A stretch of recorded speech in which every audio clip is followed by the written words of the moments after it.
Hello. Hello, dear Horties. How are you today? I am really, really tired, surprisingly. Just shockingly tired. And I I'm just kind of rolling with it. We're here anyway. So welcome. Hopefully you got yourself a little snack, a little drink to get you by hanging out in here. Hello, everybody. So yeah, there's lots of folks here. A couple people in the YouTube chat. Gremlin Lord, hello. We got Spacer's Choice. Katie says, finally caught them live. Welcome in. If you're on desktop, you might join us on the website chat. It's the top link in the description. No pressure, though. That intense stare. Yeah. We got to be dramatic sometimes. What's up, Sweet Dream? And Aaron, hello. Apart from being tired, how's you? So I actually am doing okay. Last week, my symptoms were off the chart, not great. And now I'm kind of like recovering from that a little bit. So there we go. Your mic is clipping in and out. Oh, no, if that was you. Okay, that was you. Okay, sorry. Gayfesh, how dare you trip me up. But yeah, welcome everybody. There is, we got Beth, there's Timarino, we got Shade, hello, Winter Nightmare, Mama Mephistopheles, what's up? Decoy Duck, also, Baphomet, of course, hello. And Andy's, today marks 7 years since my dad passed, not sure if sad still. I mean, I imagine that when my dad passes away, I'm going to be probably pretty sad about it for a while, but, you know, that's just an assumption that I'm making. He's still fairly young. Like, my parents were teenagers when I was born, so, you know, I'm not yet 30, and if my parents weren't even yet 20 when I was born, then that means that they are, like, I don't think either of my parents are, yeah, they're not even 50 yet, so there you go. Yeah, Trout Dealer has the right idea. You got your head on straight. Hit like on the stream. I probably could talk about some serious news today. Like, I'm definitely not specifically avoiding it. However, I do not have any serious news on the docket. And on account of me being tired, I just kind of figured we would do what we've been doing the last couple of times. So because I had an entire week where my symptoms were just like spiking all over the place, I haven't really gotten a lot of editing done. So it's kind of beneficial to me if I don't add more segments to the pile of things that I need to finish editing. So,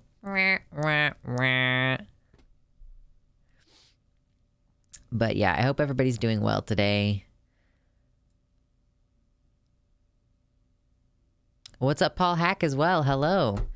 Yep. So actually, I am hiking now, I guess you would call it. Like, you know, you go on trails, but I have been hiking a bit the last few days, and that's part of why I'm so tired, is that I've been taking advantage of the nice weather, you know, putting on my good shoes, making sure I'm wearing, like, full cover clothing, and, like, checking my scalp for ticks after, because I'm not really sure when ticks become active, but if you're out walking under trees and stuff, it's always a concern. Name change today, Shade. That is good to hear. Nice. Congratulations. Proud of you. Yes. Finally got the, yeah, you said earlier, I think I breezed past it. Your court order went through. Fuck yeah. Just treat them like guns. Assume ticks are always there. Yeah. Be prepared to check your grundle anytime you go hiking. Like, when you come home, just be prepared. Get one of those mirrors that you can hold, you know, at a distance, and, like, check underneath there. Hey, Guitar Rocker, welcome in. We're just getting started doing our chill hour. Potentially a chill entire stream, just sort of depends. Taint ticks, exactly. Would you consider doing call-ins again sometime in the future? Yeah, there's just usually not a lot of interest. Mostly people agree with me on things here. So I feel like it's a little bit forced whenever I've tried to do call-in streams before.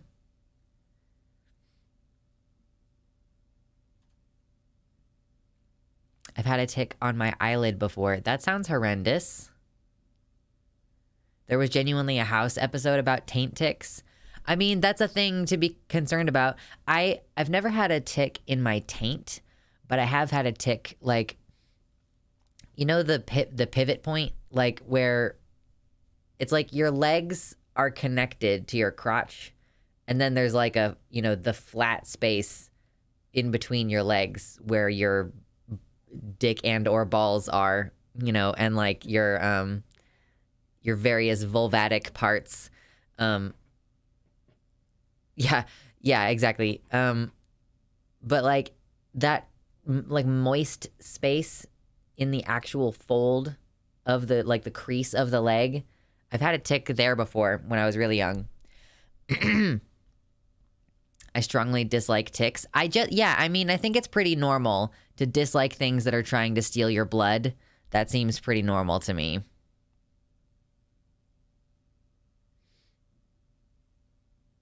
The leg bone's connected to the crotch bone.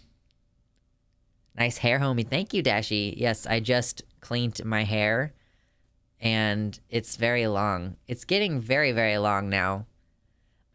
My original goal was to see what the extreme result that I could get would be. Like, if I continue, you know, trimming my ends and making sure that they're healthy, but otherwise just continuing to grow my hair out, like, how long will it get? I don't know. Katie, welcome to the website. Hello. And there's also a person called JC Resdoc Stud 94 verified. Welcome.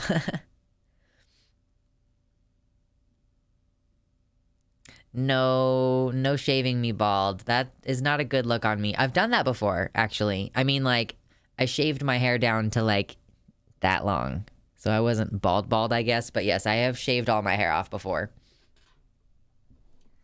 Wish I had a bone in my taint right now. Yeah.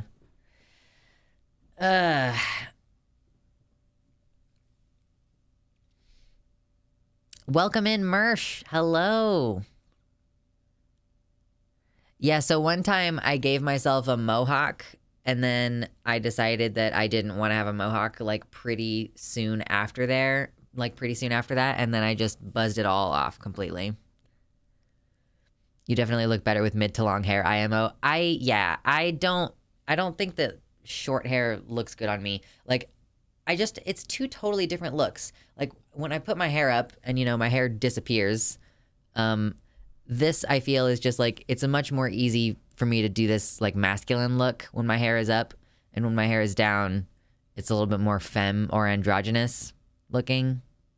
And then this way is just very, very femme. I think this way my hair looks much more femme, but that's just me. I'm not sure. I think it's because of my nose. Like, I think it's because of how my nose shape changes my face so much on either side. So usually when I'm feeling femme, like hard femme, I put my hair like this. Very glam rock, but boy glam. It's really, really, really, really, really soft right after I shower it. I conditioned it. Oh my God. Oh, I was just wondering what I was going to watch with dinner. Lux to the rescue. Hell yes. Versatile. Exactly, Dark Canuck. T-Rex is going to let me braid his hair and put flowers in it. And T-Rex says, nope, Dashy just wants me to look even gayer than I already do. Don't listen.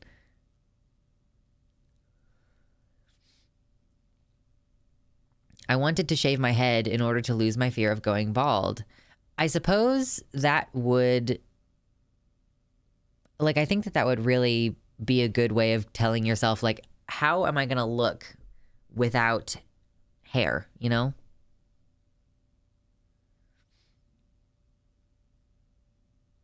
Yeah, hair is definitely a big deal. Although recently, like, so usually when my hair is down, I think people perceive me as femme. But recently I was at the store and I was picking up some vitamins, and like, actually one of my doctors suggested that I try a prenatal vitamin with folic acid in it. So I was looking at the prenatal vitamins and like reading their ingredients to find out if one of them had like more or less folic acid in it, you know, like comparing them. And this worker at the store, like, she was stocking the shelves, and she cruised by me and was like, "Can I help you find anything?" And I was like, "Nope, I'm good, thank you." And I just like continued looking at the bottle. Like, I did not break off eye contact to look at her, because the clothing that I was wearing, I could like, even though my hair was down, I could see it looking like I was a dude. And so I really didn't want to have a conversation with someone about why a dude was looking at the stuff. And like, I also don't attempt to feminize my voice like at all in any way, shape, or form, really. So I just said like, "Nope, I'm good. I don't need help." Like, I don't remember exactly what I said, but I was just like, "No, I'm good. Thanks." And she, for the longest moment, like a very long moment, continued to look at me, not doing anything. Or she was like in the middle of breaking down a box, and she like had paused, and then she moved on. But like, I think she really thought really hard about whether she was going to challenge my gender, and it was very funny. And that was just a fun moment. Why do I keep dropping my hair tie? Ugh. I gotta stop playing with it so much. I've been growing my hair out for 3 years. Yeah, I think it's been about that long for me as well. And if I had not been cutting the under part of my hair off, I think that my hair would seem a lot longer than it is, because, you know, currently it's here on my chest. And if you were to take one of the hairs off the top of my head and like pull it out and then stick it under here and be like, "Okay, so how long would my hair be if it started right here and then came down?" It's like, my hair would probably be down to like here, which is like the bottom of my rib cage, to be clear. Like, right now it's on my chest, and it would be at like the bottom of my rib cage, or like at my belly button almost. Sad. I can't afford Dragonflight. There's so much content, even though I don't have Dragonflight, that I still haven't caught up on. So like, I'm still unlocking all the fucking Alliance. I haven't gotten a single one yet. I gotta unlock all the Alliance races. Ugh. I'm at 2 years growth, almost 2 years HRT. Nice. Yeah, you can play everything up to Dragonflight, if you can't afford Dragonflight. If you just get like, wait for the Mechanome grind. Oh, I'm just trying to do the fucking war shit. Like, you have to do the entire war campaign thing first, which I haven't gotten at. I haven't been playing it for a couple of days, because honestly, like, man, even playing WoW is like a series of tasks that you have to do. I wish my tits grew as much as my hair. Try Prague. People think that makes a difference, right? Hello, Nicholas. I'm doing okay today. I'm tired because I went hiking today, and a couple, just like over the past couple of days, I've gone hiking a little bit each day, basically, and I am a tired boy, which is why we are chilling a little bit tonight. I'm on the Proggers. How long have you been on the Proggers? Because, like, to be clear, like, your booby growth can take like 7 years to finish. So if you're still at 2 years, like, imagine, like, okay, so like, as a person who was assigned female and like grew up that way, I started to like have budding breasts at, what age would it have been? Like 12, maybe 11 or 12. And then my boobs didn't hit their maximum size until like I was 16 or 17, you know? So it'll take a while.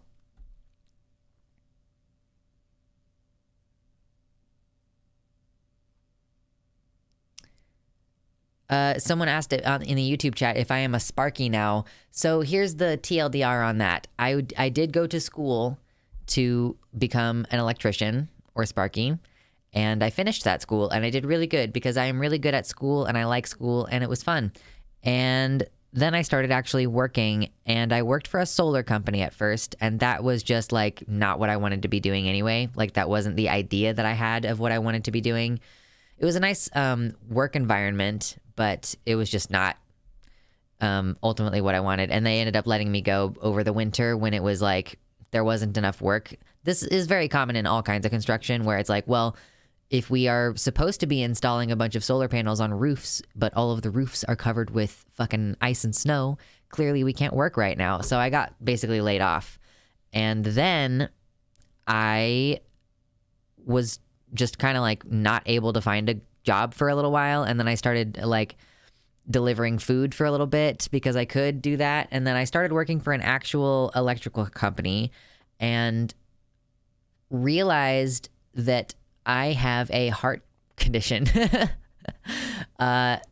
which was just really impossible to avoid noticing when like the heart problem that I have is it's like exacerbated by a lot of things that physically being an electrician require you to do.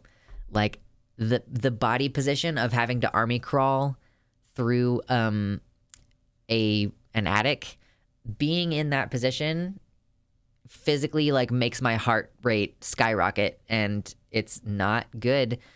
So yeah, I can't be a Sparky physically.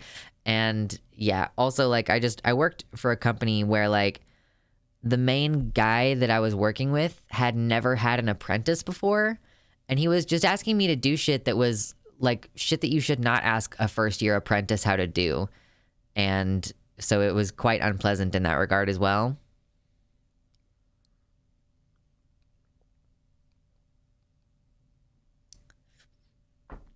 Oh, Bcoy, congratulations.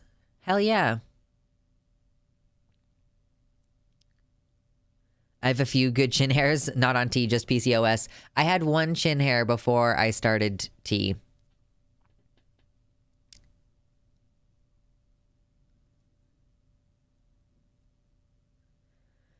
You should probably avoid weed too. I got like a resting heart rate of 130 after smoking a blunt. I thought that the reason why smoking affected your heart rate was because of like the acute symptoms of smoking anything. So it would be like, it wouldn't matter if you were smoking cannabis or if you were smoking tobacco, it would still do that to you basically. And like additionally, the practice of holding your breath when you're smoking weed might make it worse. But does it actually, like, I don't know if it actually has any cardiovascular, like any major cardiovascular impacts outside of that first like acute exposure moment.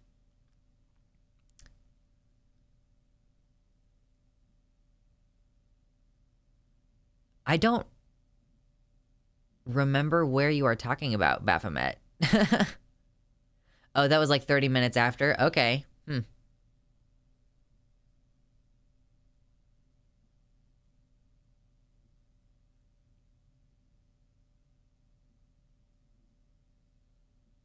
Smoking weed is a bit different as weed is a vasodilator, whereas cigarettes are a constrictor.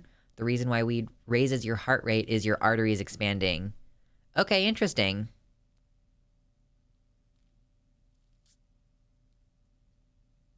Best wishes from Serbia. Best wishes to Serbia from the YouTube chat.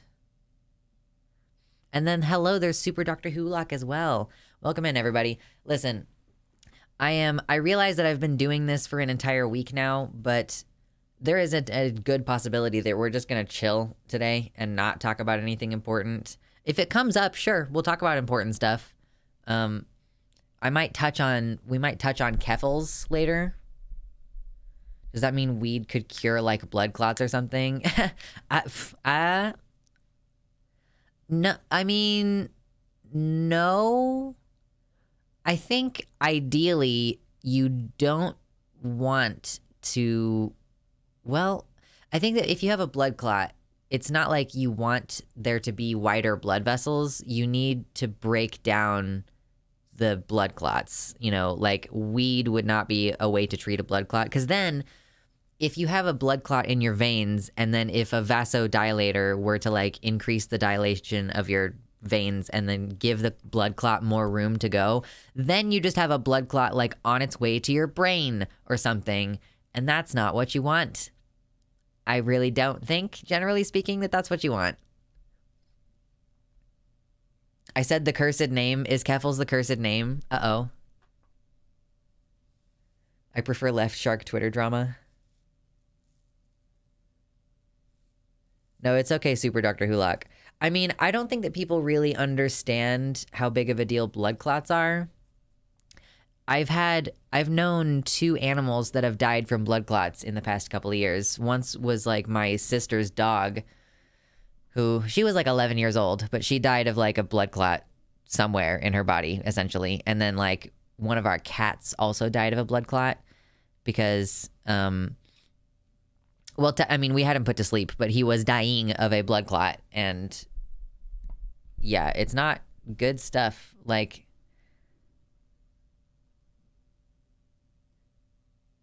I'm so sorry to hear that, Corpse Candy. Was it straddle thrombus? There's a very specific, it's not uncommon for cats. I mean, it's not like common, but it's not unheard of for cats to get a blood clot in a very particular place that makes them paralyzed in their lower legs. So basically, like, we just woke up one day and he was dragging his lower half around and we were like, what the fuck? Yeah. Oh, thank you, Analia, for the tier 1 sub. I really appreciate that. Thank you so much. In the middle of the dead animal chat. Listen, I really went hard talking about death a few weeks ago, and I'm trying not to do it quite so much.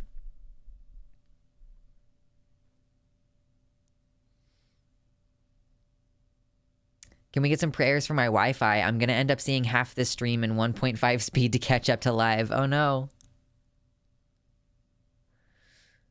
Yeah, yes, exactly, Super Dr. Hulock. They're very scary because of how quickly you need to get help for it, if you can. And, yeah, that's the heart attacks and strokes are the reason why you don't want to get COVID. Because heart attacks and strokes are, like, the reason why COVID is scary.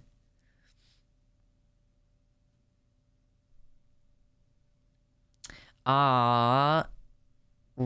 I respect people who like rats because you just have to go through the grief so often. Like, they only live 2 years or whatever. Death can be a dark subject, to be frank, even though it's a natural thing everyone will go through. I know, and I think that I just think about it more than most people.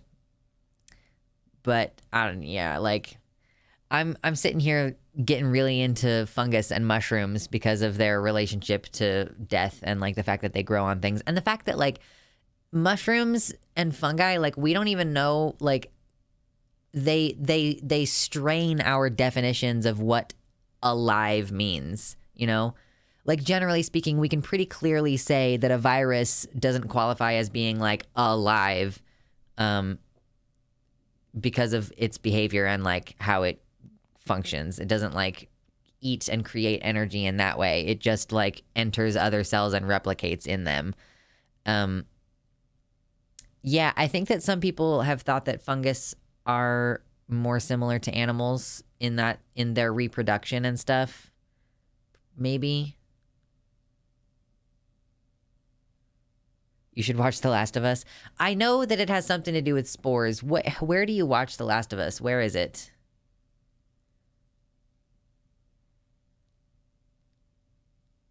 Slime mold can be used in biocomputing. Oh, it's on HBO? Ah, I don't have HBO.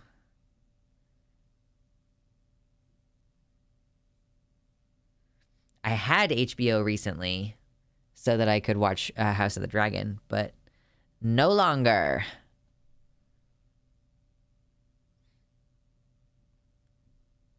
Yeah, no worries. I don't want to fuck up your name, but no worries, my man in the YouTube chat. Slime mold, best mold. Mushrooms are also so beautiful. I have a favorite mushroom now. It's this one. I finally remember what it's called.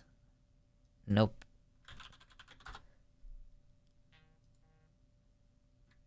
Silencio. What is happening on my phone? Okay, thank you. It's this one. It's called parrot waxcap or Gliophorus satanicus.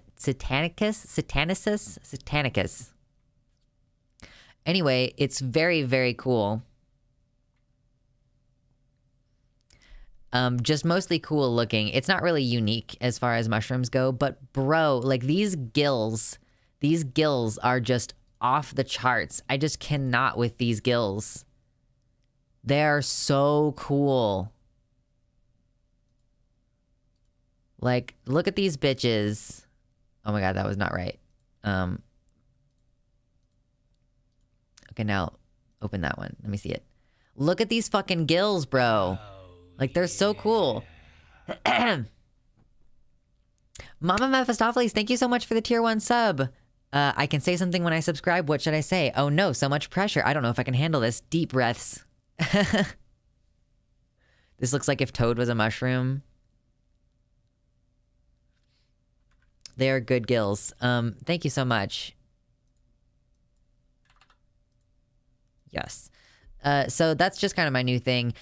These guys they are not poisonous, I don't think. I mean, it's not like, we don't really know whether they're poisonous because they haven't been tested, but part of the reason why we don't know why they're poisonous is because they're really disgustingly slimy, apparently. Like, all of that stuff that's on them that's making them shiny, that's goop.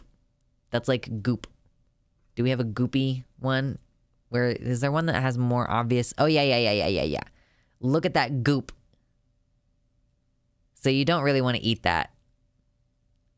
And then, so yeah, they start out this color that's like greenish, tealish turquoise. And then as the fruit ages, they become more like an orangish, yellowish color, or maybe even sometimes a little bit pink. So those are my new favorites. Where are they native? They are native. So in Europe, they're only in like Britain, like on the ye old island of the English island, and like Ireland and Scotland, I think. So in Europe, they're fairly localized, but I think that they have also spread to North America. The thing is that they tend to grow in grasslands near moss in areas that are undisturbed for the most part. So like, if it's an area where people are, they don't tend to grow there. They tend to grow in areas where there isn't like people activity. So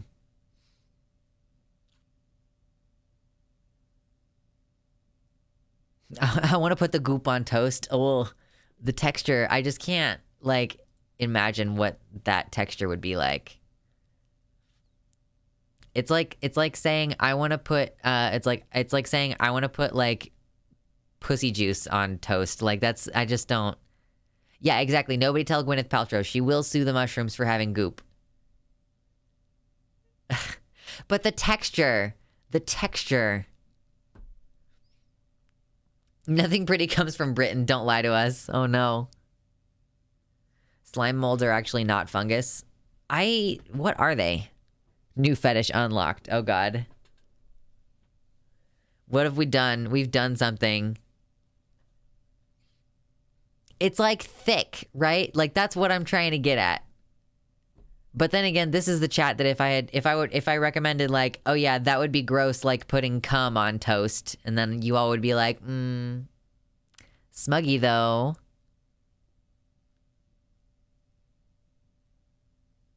Viscous, exactly.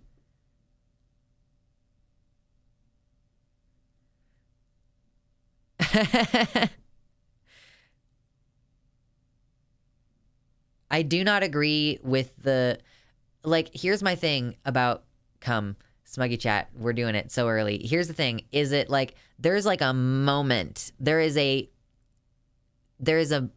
like from the point at which cum exits the body, there is a ticking time clock of like, it is rapidly going from hot to like, it's disgusting, get it away from me. Like, and that countdown, I believe, correlates with the amount of time it takes for the cum to come to room temperature.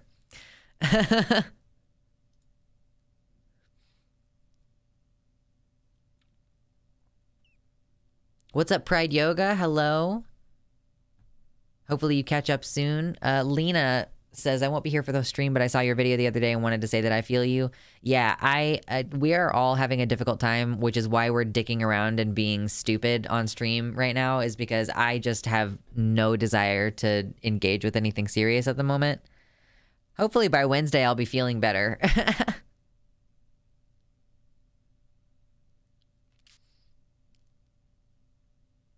Ticking time cock, sure. What? The spit swallow gap? What? Oh no. Unless it was direct deposited, you got about 10 seconds to decide to be hot and lick it off wherever it landed. That's what I like, listen, it just, there is, yeah. Like, while it's still body temperature, it's fine, but like, it very rapidly.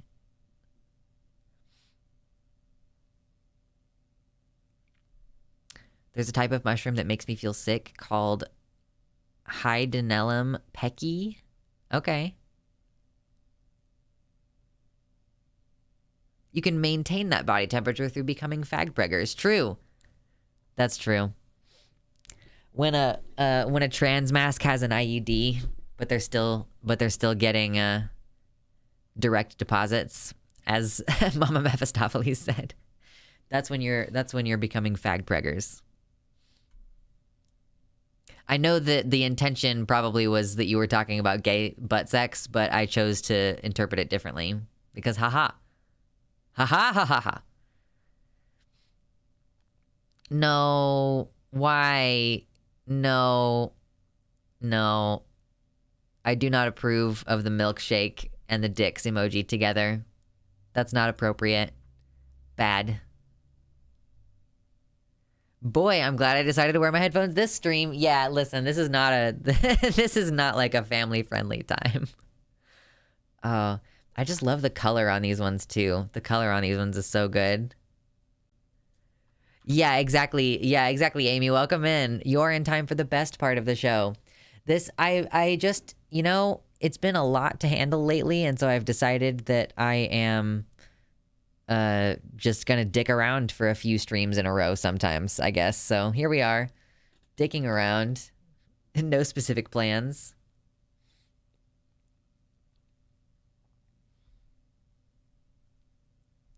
Yes. Oh, we gotta drink some water. I think, so now that I'm hiking again, and like, oh, I was going for walks, like, on sidewalk last year.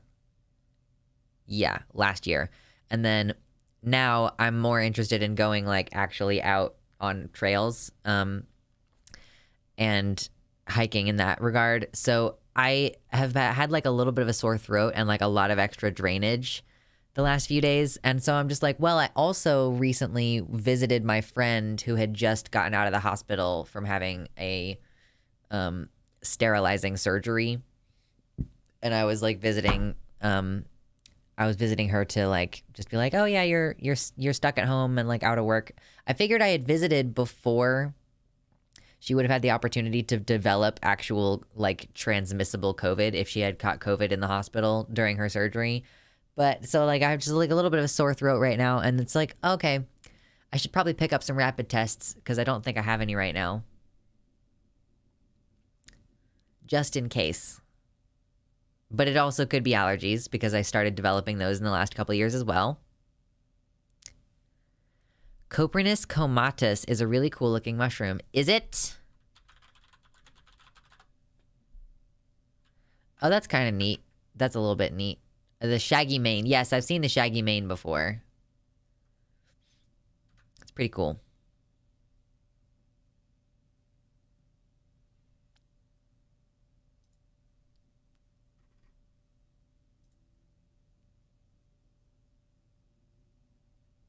Okay, I'll have to look at this later.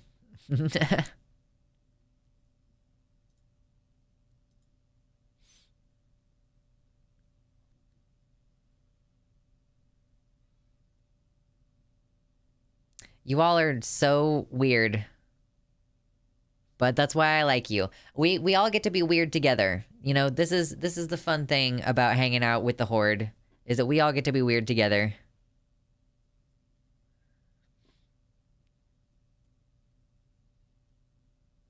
I'm not just weird, I'm cringe. Oh. Thank you, Zrizix, whichever way. Hey, oh, cool background. Purple is nice. This is, it's supposed to be a little bit of bisexual lighting. It kind of blends together a little because, wait, I actually, you know, I might be able to move one of the lights so that it actually comes across more like there's a pink light and a blue light separately, because that is what is happening here. Just for a while, I didn't have any additional plugins on this side of the room.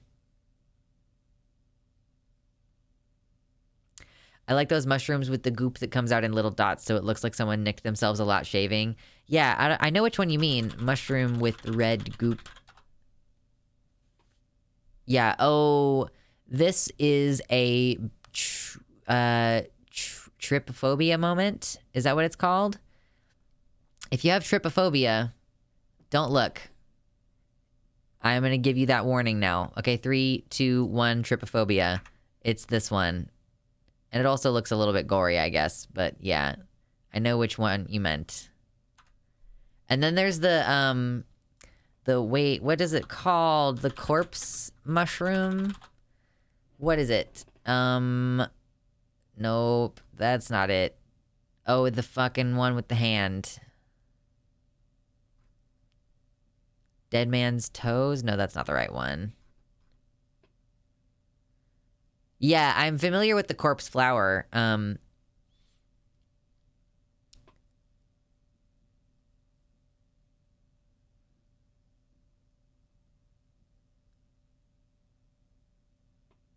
Crisis? Okay. I hate how trypophobia is supposed to be fear of holes, but internet photoshops have morphed into fear of bizarre photoshopped mutations on human skin. I mean, I think that part of the reason why people have trypophobia, like, I used to know someone who had it, someone I used to work with, and he said that he had watched something that speculated that it was because of, like, the idea of, like, why would people have trypophobia, evolutionarily speaking? And it's because, like, because that's what flesh looks like when there are bugs in it. So it's like a revulsion and you want to avoid. So it kind of would make sense if, like, just weird textures on skin could also trigger it.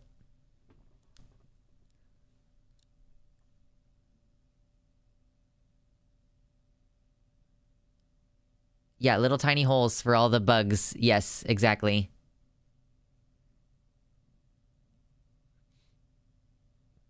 Okay, well, I was trying to find, wait, it's, I need to find, it's like a video. I want, like, a video of it.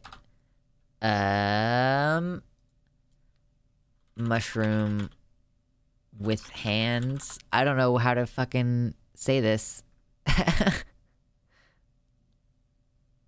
I wonder what causes the opposite of claustrophobia, like fear of big, broad spaces.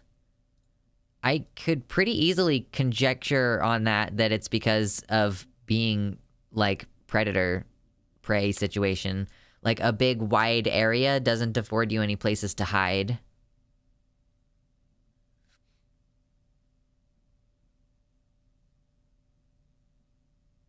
Insects even. Dead man's fingers, is that the one? Is that what it is actually called? Nope, that's not the one. It's like, oh god, gothic mushroom. Please help me. Google, normally Google knows what I want.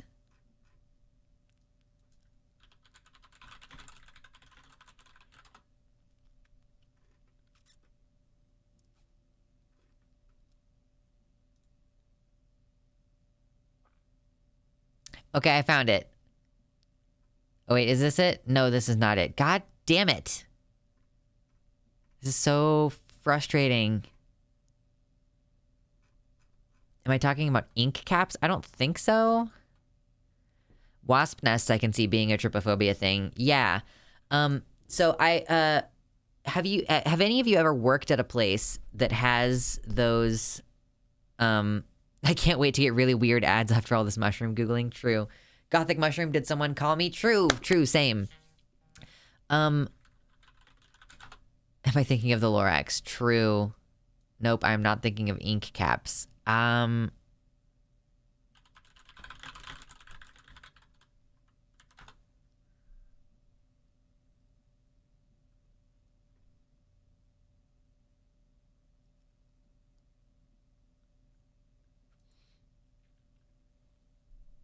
Even just a honeycomb. Oh yeah, so if any of you have ever worked at a place that has a bank, like, not a bank, like a safe, and you have to, like, dispense money out of there, like, the money comes out in these little tubes, and on one side of the tube, it's, like, open, and on the other side of the tube, it's just closed, so that you can, like, shove coins or whatever in there, and that's, like, the coins and the cash live in tubes inside the safe, right? And then it's like, okay, here's a stack of tubes and then a stack of tubes and a stack of tubes, and then it can dispense them, and then you can take the empty tubes and shove more money into them and then put them in the correlating spot in the safe. So anyway, when you have a whole bunch of those empty ones, you know, you stack them on the top of the safe, and so they end up forming a honeycomb-like structure of a bunch of circles right next to each other. And I used to very deliberately make a point of putting them the other way, where the like, so that the open holes weren't pointing out. I would point them the other way so that my boss wouldn't, like, have his trypophobia triggered when he was trying to get into the safe.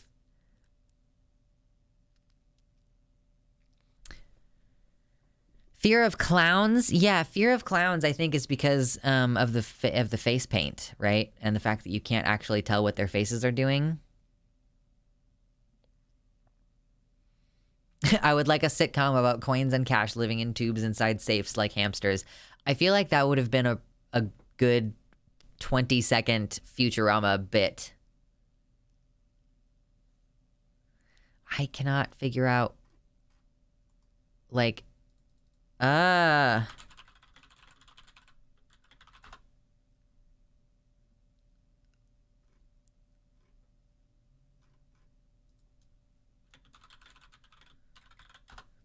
Closey chasers leave. What do you feed coins? Yeah, I don't know. What do they eat? Is it this one?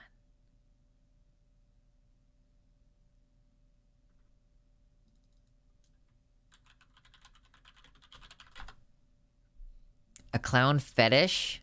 We can't be friends anymore. Have you ever been out? Oh, hold on. Hold on. Was it this? Is it this? Is it?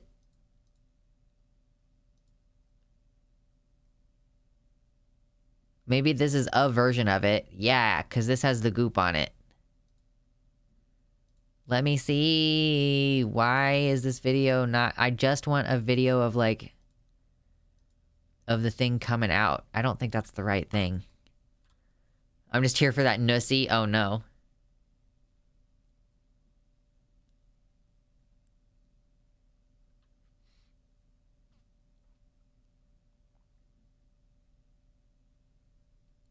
There goes the parasocial relationship. Oh, no. Yeah, you have a clown fetish? Yeah, I cannot abide. You're excommunicated. I'm kicking you out.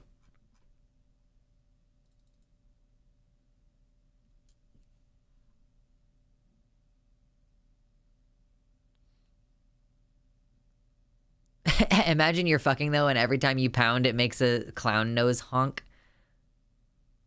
I just don't think that that would be preferable. Like, I just don't think that that would be an ideal situation for me.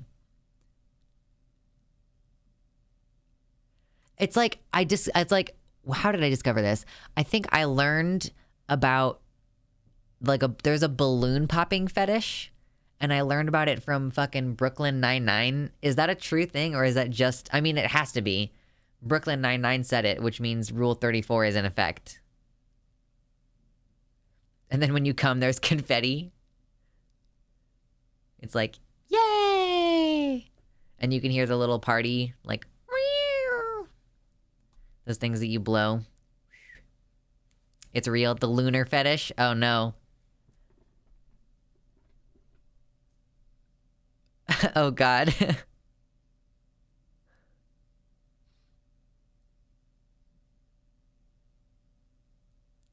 What? Wait, what sounded like an owl? When I broke an IKEA bed frame? What? Ballooner sounds like an awful Wojak meme. Oh dear. I still... Oh, the owl. The bed frame sounded like an owl. Okay. Interesting. I'm still, like... It's weird. It's weird being 28 and almost 29. I will be 29 soon, and I cannot fucking get things that I want because my credit is not high enough because I didn't know how to build credit until like 5 months ago.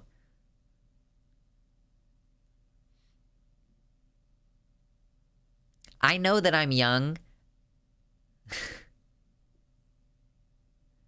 So many meetings tonight. I triple booked myself and I just want to watch stream. Oh no. Oh no, triple booking. This is why I don't do anything. That way you never have that problem. The wood pieces rubbing against each other sounded like an owl. I see. But there's like two very different kinds of owl sounds. There's the like, eh, and then there's the like hoot hoot. Those are two very different things. Not young if you're dying soon. True. It's not paranoia if you, like, it's not paranoia if they are actually after you. Is that the line? Not the screech, the hoot hoot.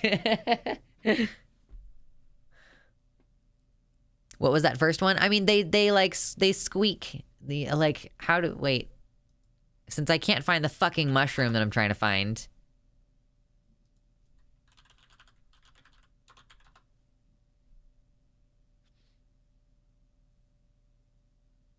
I just want the sound. Okay, there we go. Oh my goodness. I didn't know that this was what I was going to get into today.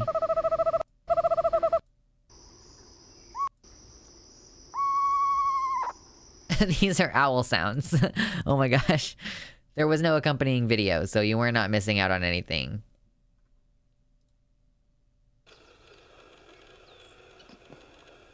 Pruitt Reservoir.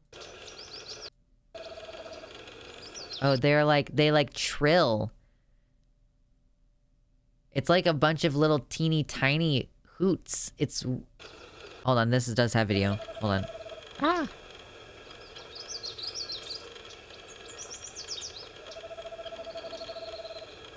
They like vibrate. Ah!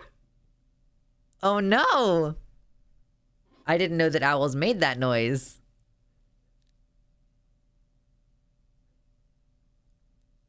That's what I sound like in real life. Oh my god. What? It's a barking owl.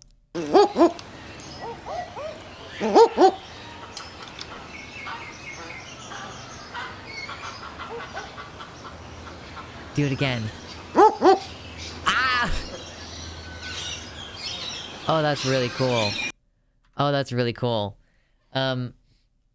Oh, Amy, I missed you message earlier. Do you want to come on stream tomorrow night? What time? Possibly. I want to do a karaoke night on my Discord this week, and so I don't want to overbook myself, like, because I also have a lot of shit going on, like, separate from stream. So, Wednesdays usually are a day that I tend to... Well, I have therapy tomorrow, so maybe not tomorrow. Maybe next week. I got therapy tomorrow. Luxander, I do, yeah. I do go, ah! Sometimes. Not very often. That was like a little barking owl. That was so cute. There's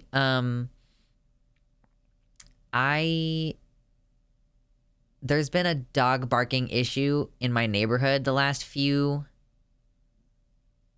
days. It's not good. Yeah, therapy sounds healthy. Cannot endorse. I am fucking not doing very good at therapy. I don't do well in therapy when there's not like a very clear goal. And I don't really, I guess the goal right now is that I need to fucking start processing my emotions. And actually, I don't remember if I have therapy tomorrow or if she was like, I'm not going to be here that week. Yeah, I don't remember. Yeah, someone make a song. What does the Lux say? You've got hours and hours of content to comb through at this point.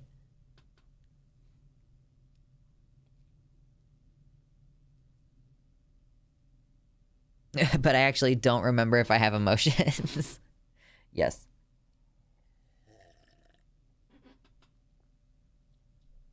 That was super cute. Okay. There's like a screechy noise that owls make, and I guess that screech owls are not the same thing that I'm thinking of. That's a different thing. Is it barn owls?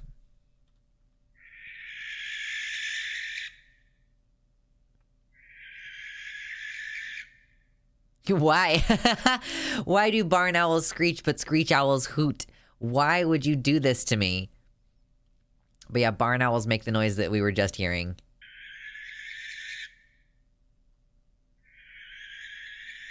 It's like screaming.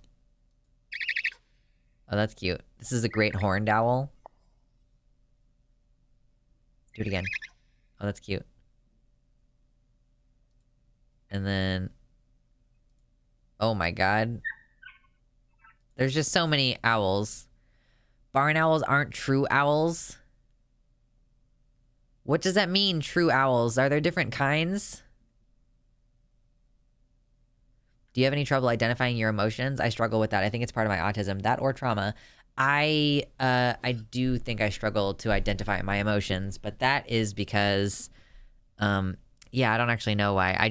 I'll generally be like, I just feel bad. I don't know why. But I'm getting better at it. Excuse me. True owls and barn owls are both owls. So a true owl is just like a subtype of owl? Why would you call them true owls? That's so weird. I saw one really close up at a bird sanctuary not too long ago. Yes, at the Ren Fair last year, I got to see some owls and hawkses up close.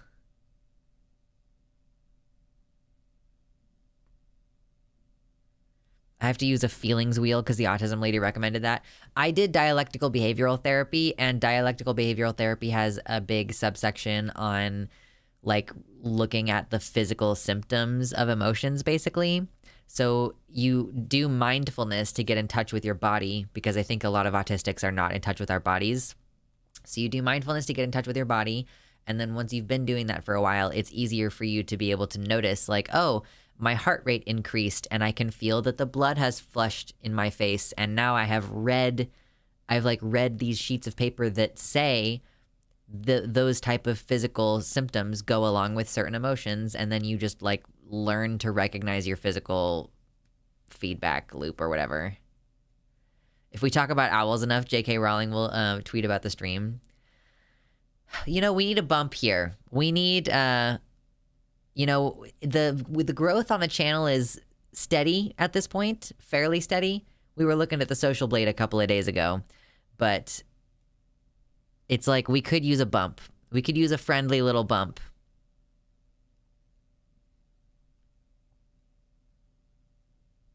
I used to be an owl dork specifically. Baphomet, do I remember you had like a live stream of owls that you would share pretty frequently back when you were on Twitter? Or I might be thinking, no, I'm thinking of someone called Hoot Wheels, who I knew for a while, who still pops around sometimes, but I haven't talked to them in a while.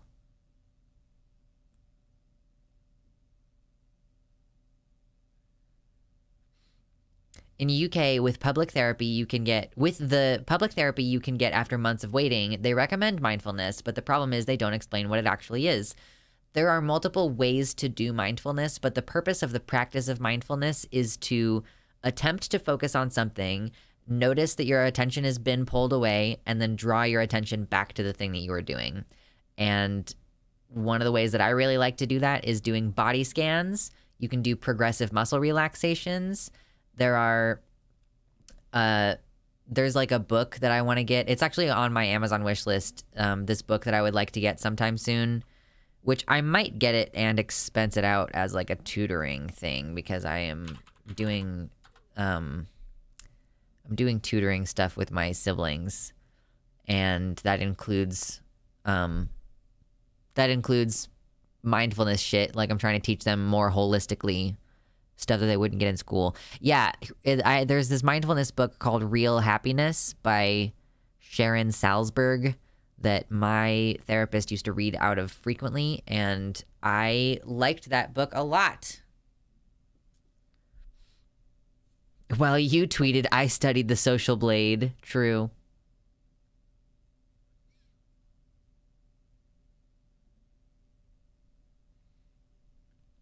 Fun fact, I did not realize that I had chronic pain until I started doing mindfulness, because I was so checked out of my body that I didn't even recognize that I was in pain all the time. So that's the other part of the reason why I'm not a Sparky, is because I can't. Oh gosh. I'm glad that we have found some things to just be like fawning over during stream today. Did someone say something about seals earlier? There are two families of owls, barn owls and true owls. They both belong to the Strigiformis order, Strigiforms being owls. Strigidae is the family of true owls, and Tyto is the family of barn owls. I see.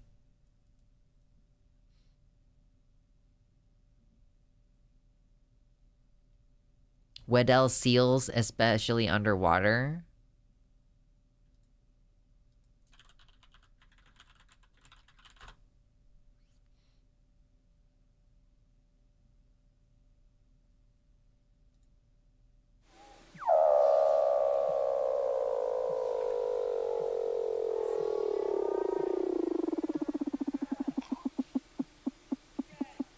Oh no.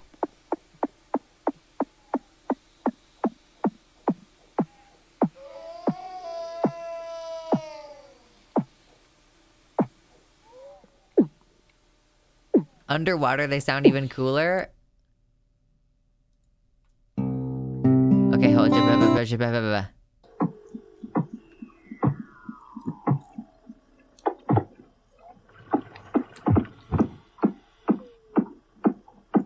It kind of reminds me of sub-vocalizations that humans can do. Like one of the sounds that they're doing sounds like, wait, where are you going to be able to hear this the best? Like,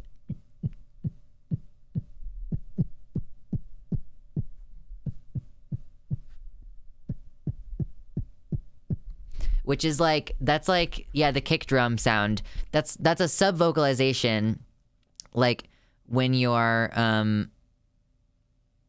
beatboxing, or when you're doing like gorilla sounds like that. That's not the same as a normal vocalization. And then the other one, like the other video, the beginning of this one,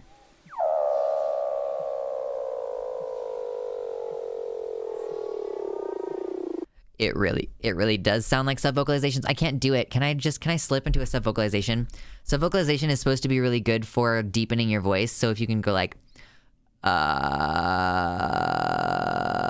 and then just like, if the lowest you can go is actually really good for your, for deepening your voice. If there's any trans masks in the audience, like,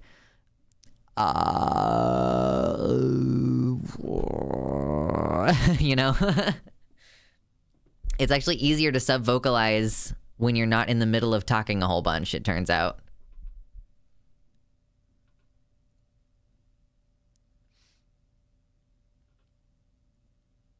As soon as we talk about seals, I get Kiss from a Rose stuck in my head. I woke up today with a crazy song stuck in my head. And do you know what that song was? That song was, it was Bender Bending Rodriguez singing fucking She'll Be Coming Round the Mountain. That's literally what was happening in my brain when I woke up today. Was Bender from Futurama singing She'll Be Coming Round the Mountain. I was like, all right, great.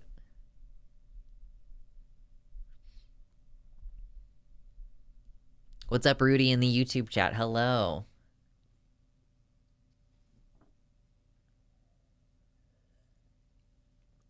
Some autistics have hypersensitivity to pain, and some have hypersensitivity and have a really high pain tolerance. Doesn't mean their body doesn't suffer from the stress of the pain, though, just that it's difficult to notice and address. That's what I think is going on with me, is like I just don't notice it. But then when I pay attention, I'm like, oh yeah, no, I'm in pain. And like also it takes a reframing of how you think of pain, because if you think, oh, I'm achy or I'm sore, that's pain, motherfucker. Like, for some reason, like I used to think like, oh, I'm sore, and I like clearly delineated that as like not pain when I was thinking about it, which was fucking dumb.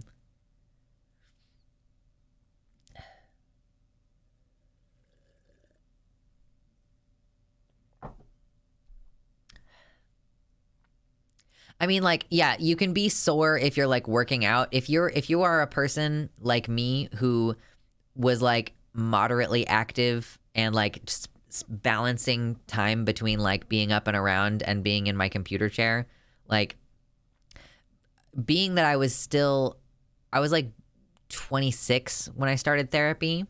So I was not yet at that point where it's like, oh yeah, I should be old and in pain all the time. My correlation of pain levels was not like in line with how much I was actually working and doing stuff. Any tips for voice feminization? I don't really do it very much, so I don't really have as much advice about it. But it's like the more you can squish the space in your mouth is like one of the main things. Why Lux forehead shiny? Because I showered earlier and that's freshly moisturized. That's like you can actually still feel the texture of the CeraVe on my head. That's why I shiny.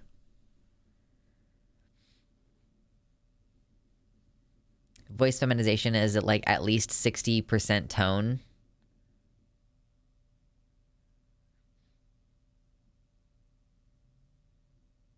Trans voice lessons, YouTube recommendation for voice training. You can sound feminine even with a deep voice if you just work on your tone of voice. Yep. Find your head voice. Learn to talk in a whisper, if that makes any sense. I was like squishing my mouth recently and trying to like feel where feminization would happen. And it ended up kind of making my voice a little bit breathy.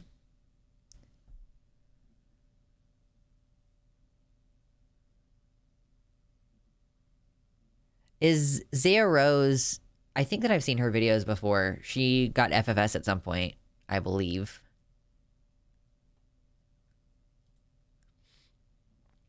If you're enjoying hanging out, consider hitting the like button, because this is just a chill stream, at least until something serious comes up. Like, if someone brings up something serious, I will be willing to talk about it.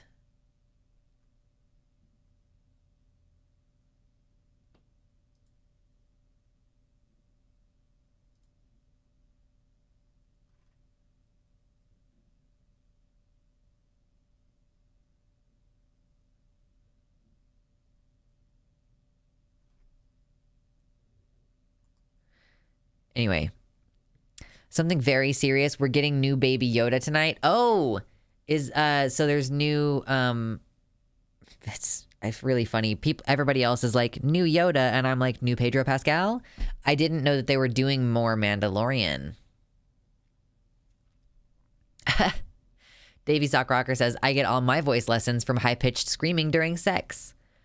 There are like I've seen some trans mask memes that are like me normally, and it's like a very butch like person, like my voice normally versus like my voice when I'm having sex, and it's like a hyper femme. Fun story, Lux, was rewatching the old Contra canceling video and you were wearing the same pumpkin sweatshirt. Here's the thing, I need more sweatshirts. I should add more sweatshirts to the Amazon wish list, because this is what I wear now, is like various sweatshirts at home. Bye, T-Rex. Have fun in your raid.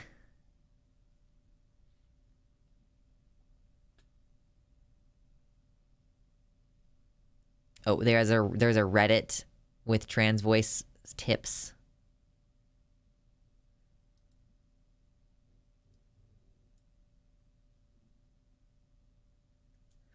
In a rather unhinged rant about Dylan Mulvaney, Matt Walsh says that he would rather die than allow his kids to be trans. Matt says he's entitled to whatever language he wants, as am I.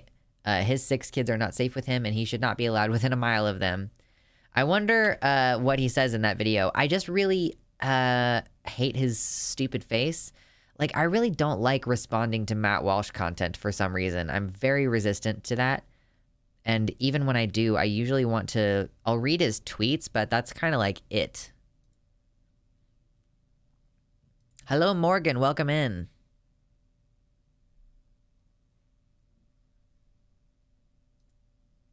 Matt Walsh's kids probably want to die too with him as their dad. I just feel bad for his wife. Like, can you imagine being married to him? And like...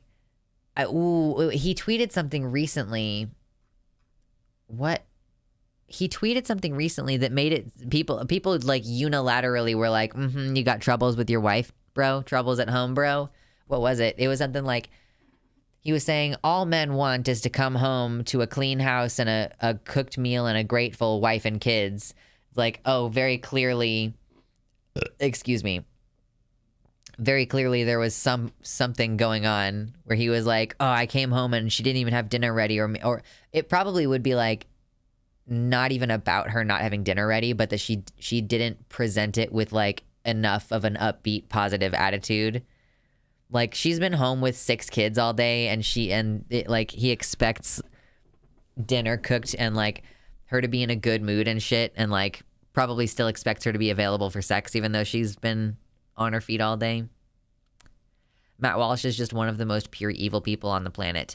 I mean, honestly, he's one of the few people that I just like, I don't know what to do. Like, I just have no idea how to respond at a certain point to a person like that, where he's like, oh, you know, I think that I'm going to call myself like, what hasn't he like explicitly called himself a fascist? Which I guess you could interpret that being like, oh, people keep calling me a fascist, so I'm just going to be like, welp, if wanting these values for America makes me a fascist, then yeah, I am one. But like, it's like, yeah, but actually though, that is what that is. You are a fascist. Theocratic fascist. Okay. Yeah, that's horrendous. I really don't know if I agree with the principle of free speech. Like, I saw someone, I don't know who it was. I saw someone tweeting recently, maybe it was Katie Montgomery or someone like that. Like, why do we allow like racist, homophobic, transphobic people to be politicians? Like, why is it that those types of opinions don't disqualify you from ruling the country? And I guess some people might argue, well, like, because then the racists aren't being represented in government. But the issue becomes, like, if you are tolerant to both, if you say you're tolerant to both racists and black people, and you're like, yeah, racists and black people are both welcome at this event and in these spaces, but then like when the black people go to those spaces, then people are hostile toward them, and you insist on maintaining a status quo of there being racists present. So by protecting the racists' presence, you're then just creating a place where black people are like, well, I can't be here without harassment. Take that same fundamental thing and apply it to literally every minority group. He's a chin-cell for sure.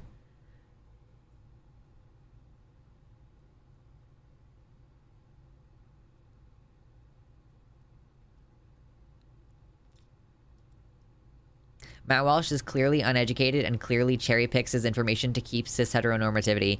I have not been on top of my editing as much as I would like to, but that's on the docket, where we watched him speak to, I think it was like Tennessee, one of their committees, and they were like, what is your education? You know, like, why are you speaking on this medical subject? Like, what medical training do you have to be asserting your opinion on this? And he was like, well, I didn't go to college, but I have a brain. Fucking idiot. I really hate that guy. And like, yeah, listen, I only went to 1 year of trade school. Like, I graduated high school and then I only went to 1 year of trade school fucking almost 10 years later, but I have a brain. And with my brain, I think Matt Walsh is a fucking idiot. Matt Walsh's kids belong to the UPS guy. True.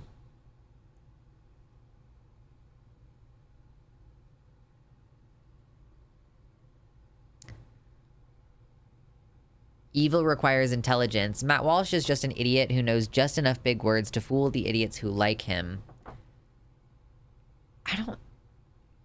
Again, like, intelligence is such a weird thing and, like, it's, like, hard to define. I don't actually know if he's stupid or not. Because he only ever talks about stupid bullshit like this. So... It's like, is he stupid or is he just brainwashed? Like, I don't know. I think he said that he knows how to read, not that he has a brain. Is that what he said? Do I have that in my stream notes? Oh my god, I haven't had my stream notes open in fucking days.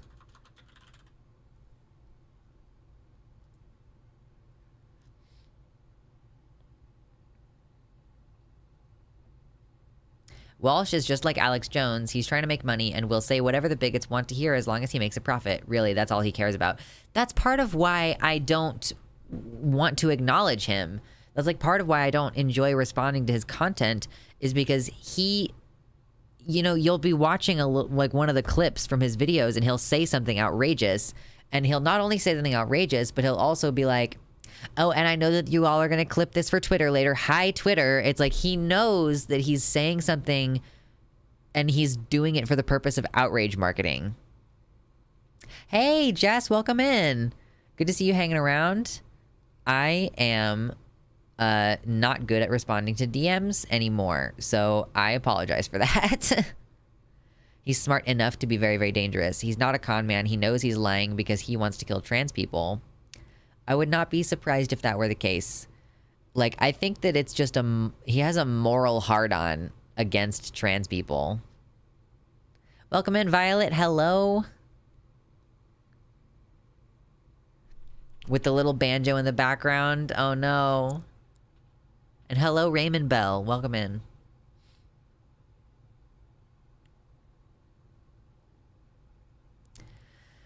Yeah, I just... Matt got a fact completely wrong and was live fact-checked on Joe Rogan, and instead of being, whoops, my bad, he was like, oh, Media Matters will love that clip. Yeah, I do recall that. He can't even, like, he is not capable of being like, oh yeah, well, that's my bad. He's like, well, my opponents are going to use that as a gotcha now because I was incorrect. Like, it's an immediate deflection off of him being wrong, and like, and it's Darvo also. It's like, oh, well, like, I did something wrong, but I'm going to act like you calling me out for doing something wrong is actually the aggressive move here. I see Darvo everywhere now. I really, like, I don't know if it's paranoia or if it's just that it's very normal for people to use, like, abusive manipulation tactics to avoid accountability. I guarantee he watches trans porn exclusively. Maybe.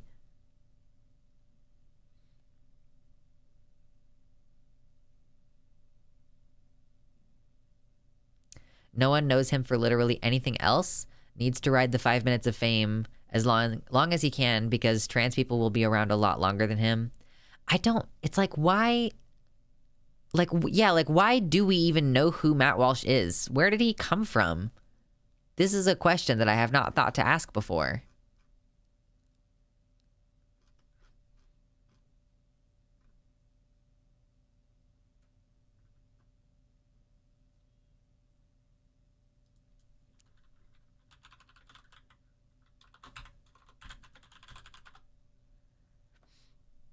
Where did he come from and why won't he go? Truly. He was a local radio host or something, and then the Daily Wire hired him. He's written 4 books. Should I write a book, y'all? I thought recently about, I've been thinking about trying to do more artistic expression because I used to write poetry a lot when I was younger, and I used to do all kinds of shit. And so I was thinking like, oh, in the process of trying to get my emotions out, what if I was to do like poetry and then I could write poetry under a pen name? That could be cool. But I don't know. I think I used to want to write a book and I just haven't thought about it in a while. Yeah, according to Fox News, writing a book in any way equals you hate the environment and trees. If you hold a physical copy of a book that you wrote, then you're a hypocrite.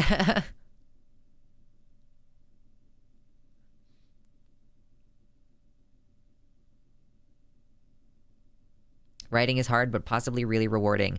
I think just as a trans creator online, any influencer creator really, like, you want to diversify the ways that you make money. Technically, at this point, I really, really, really, really should have merch, but I don't yet.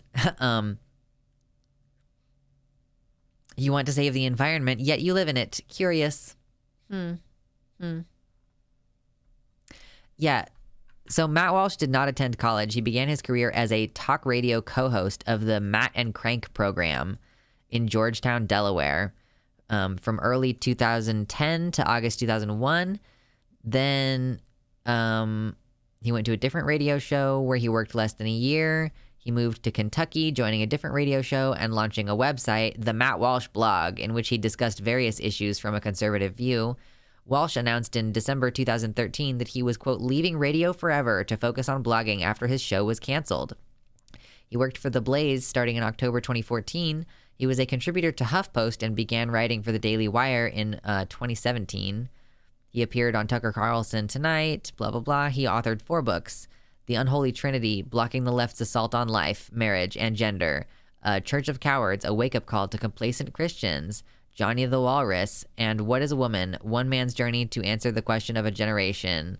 So yeah, he wrote a children's book. He's just a fucking brainwashed Christian fucking fascist Nazi boy. That's like basically what he is. More sets on Fansly, I'll buy them all. You know, I took some pictures the other night and I was like, I was like a little bit tipsy because I decided to buy beer last week on my credit card. And I took some pictures and then I was like, you know what? This is well beyond the scope of what I normally do here. So I need to like I need like different outfits.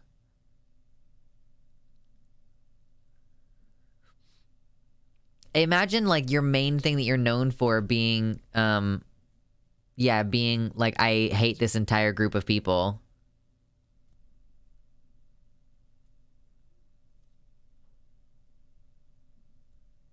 Okay, yeah. So he did say, my background that qualifies me to speak on this is that I'm a human being with a brain and common sense, and I have a soul, and so therefore I think it's a really bad idea to chemically castrate children. I don't even get why people on the right like him. He has no charisma. I really do think that he is only good in the tweet format. Like, as soon as you see him talk, it's like, oh my God.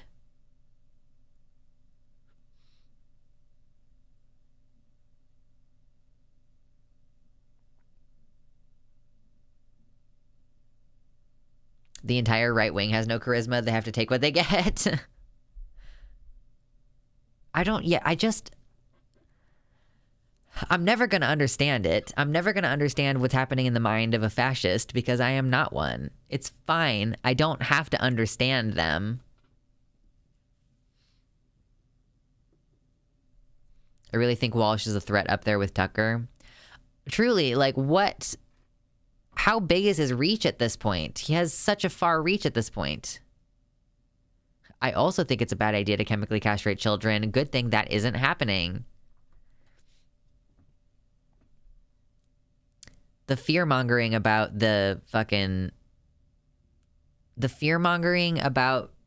puberty blockers of all things is just beyond maddening to me at this point.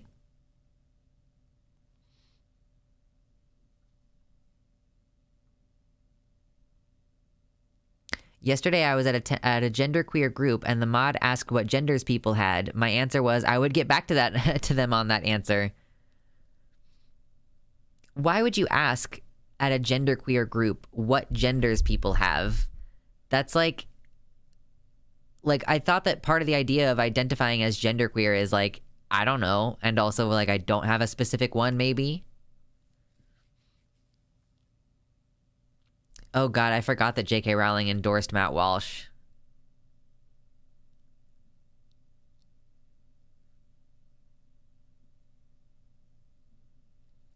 I think the scariest thing about Walsh is that other conservative pundits don't actually care about their advocacy. They're just receiving marching orders for money. I think Matt Walsh is a true believer. Right. Like, Steven Crowder basically only says what his dad tells him to say and is being paid to do that. And then, like, yeah, Matt Walsh is someone who does genuinely believe. And Matt Walsh also seems like the person who might try to organize, like, some people with guns, even if he himself is not the kind of person who wants to go out there and shoot folks.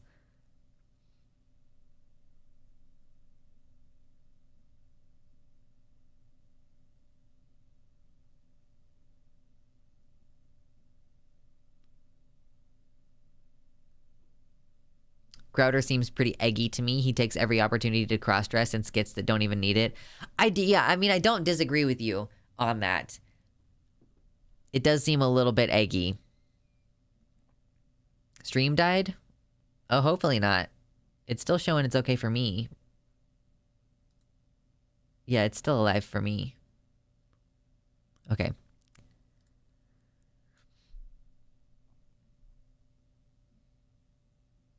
Refreshed and it's good. That's good. Okay, I need to get a drink of water because this cup is empty. I'll be back momentarily.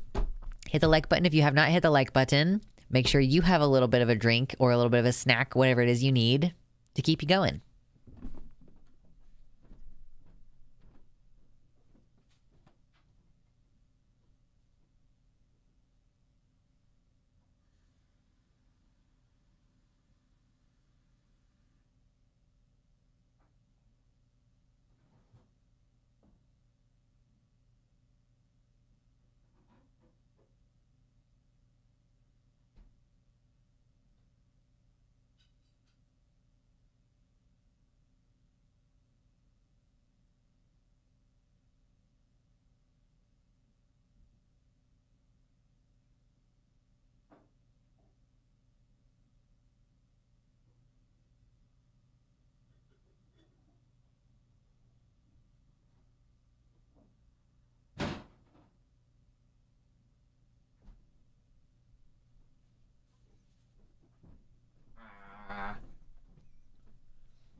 I got some olives.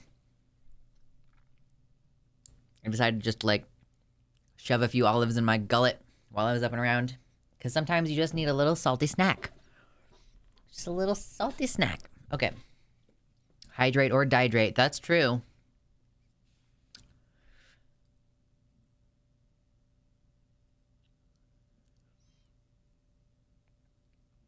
You'd better not have eaten all of them at once. Right. I ate 6 olives, 2 at a time. So I was a good boy. Listen. Truly, our streams do much better when we're talking about serious politics stuff. I just can't be fucking arsed to do it today. I'm, like, craving sushi now, though. Kind of like... like, do I need to go get sushi after? That's my nickname for trans orgasms. A little salty snack? Oh, no. Yeah, I did see Mama Mephistopheles that Keffels is going to rehab. So, like, excuse me. Okay, so we talked a little bit on Sunday about how Keffels was outed as having a drug addiction. Like, which it seems weird. Like, I don't even know who leaked it. I think some people, I actually think there might have been someone in our own Discord server who was like speculating that she self-leaked and did it like to divert attention away from what was going on. But someone leaked that she was having a drug issue, and I haven't heard of this. I've heard of the rehab. I mean, yeah, some people just think that she might have self-leaked. I mean, it's like, how did... Okay, it was Mommy Big Dick that publicly leaked it, but a lot of her other friends already knew. Yeah, I know. Like, I think it was weird. Like, so Mommy Big Dick posted about it, and then Left at London confirmed. Like, that seems like a thing that you wouldn't do as a friend, or like even as someone who used to be friends with someone. Like, if someone outs your former friend as a drug addict, I think it's kind of fucked up for you to confirm that. Like, actually, like, I'm like, now I haven't really thought about it very much until just this moment, but I actually kind of want to unfollow Left at London because of that, because that's like actually a pretty shit thing to do.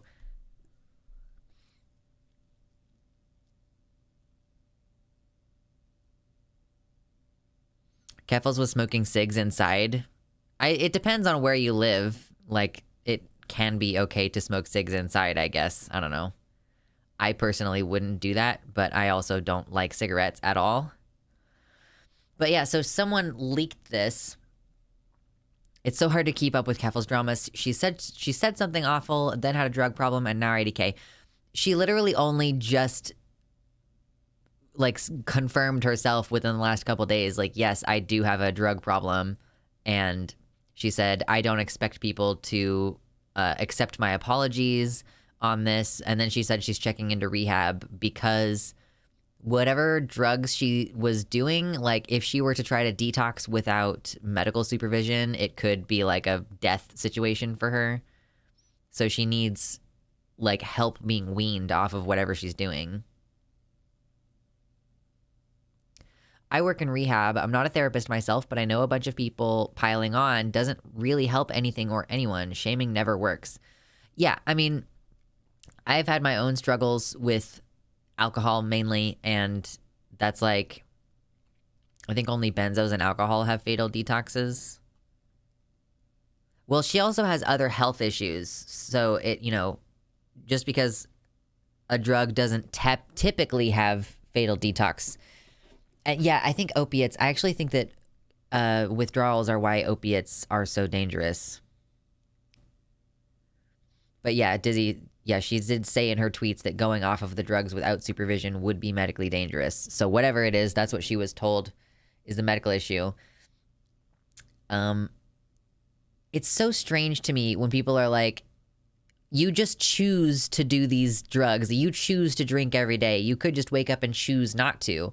And it's like, yeah, wow, if I hadn't thought of that already, like every single day that I end up like giving in to my addiction anyway, like as though like part of the problem is that I wake up in the morning going like, I don't think I'm going to drink today. I really don't want to. I'm going to make sure I don't. And then at 5:00 p.m., I'm like, you know what I'm really wanting to do now is drink some alcohol. And I'm like, yeah, but I already said that I was not going to do that today. And I'm like, but I could. And I'm like, yeah, but I said I wasn't going to do that and I don't want to. And it's like, yeah, but you do want to. I'm like, I said that I didn't want to. And it just keeps going like that until you either succeed in intervening or you decide to use your credit card to go buy beer.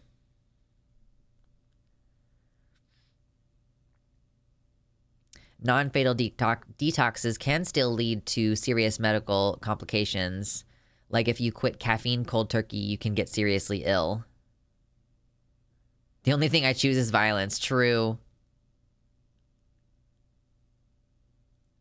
For a second, I was thinking like, wait, benzos have fatal detox? And then I remembered, oh yeah, Jordan Peterson.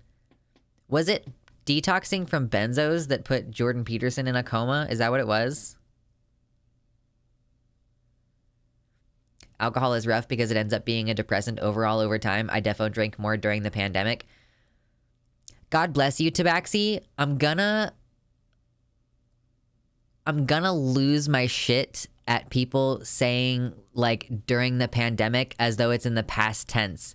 If you are out there acting like the pandemic is over, you are the reason why I will never be able to live a normal life again.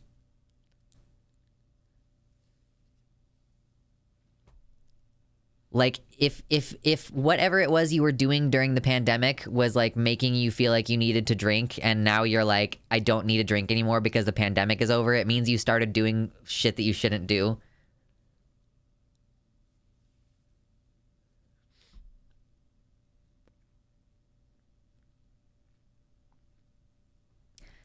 It's even weird, like, even saying during lockdown, I guess in the UK, like, in the UK, you all had a proper big lockdown, which is a little bit different. But, like, I mean, like, people, yeah, like when you say, like, yeah, I meant during the height of the pandemic. If you, during the height of pandemic, were avoiding people, and now you're not doing that, like, you are doing something wrong.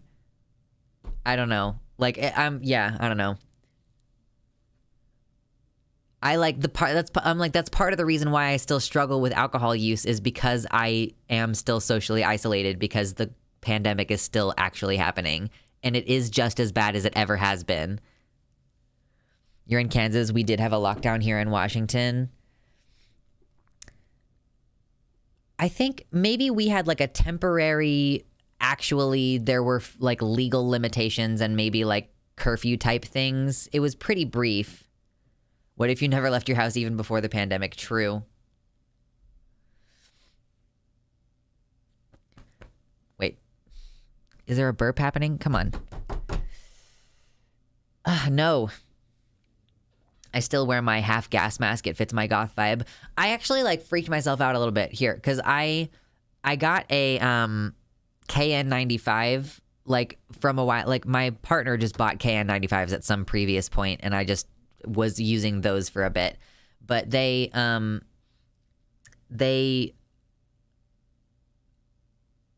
not rated for the, like, in the same way that American ones are. Like N95s are the ones that are like A-okay to use in the United States, and KN95s don't meet the same specifications. So I've been meaning to buy new masks, and I wanted to get actual proper N95s because they are supposed to be like the good.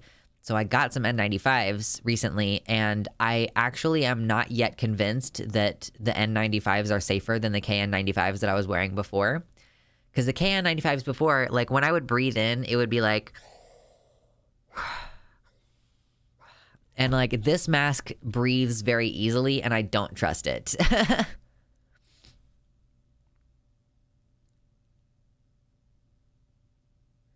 Is the vaccination grade in the US low? In Europe, it's pretty high, and we are not in lockdown anymore. Yeah, the vaccination grade in the United States is not great, but it's not just that. It's also like people who are vaccinated can still get COVID and spread it, even though it's reduced. It's like generally reduced symptoms.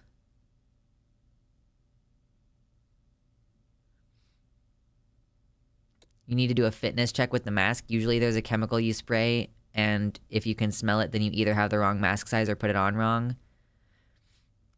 I mean, it fits perfectly. It just is like, it just breathes really easily. Which, like, I guess they're designed for that sometimes, but I believe in the UK we're no longer entitled to booster vaccines unless we're old or vulnerable. Why? They just came out with the bivalent booster like only 5 months ago. What's up, Skylar? We are just chilling tonight. It's about how well it blocks water droplets, not air. That's true. Yeah, currently topic is how the pandemic isn't over, but we're not doing anything in particular today.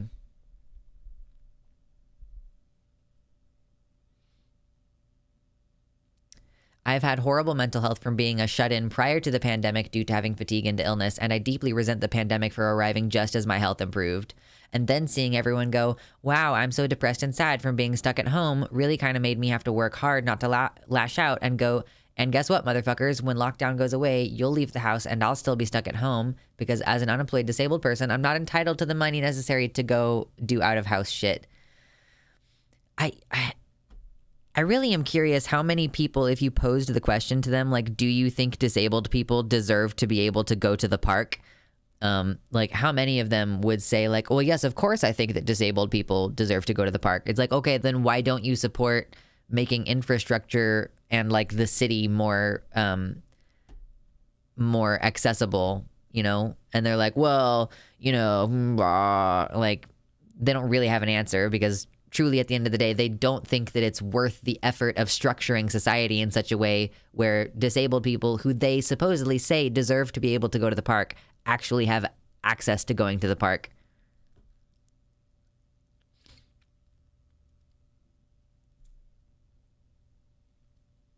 There's supposed to be a change in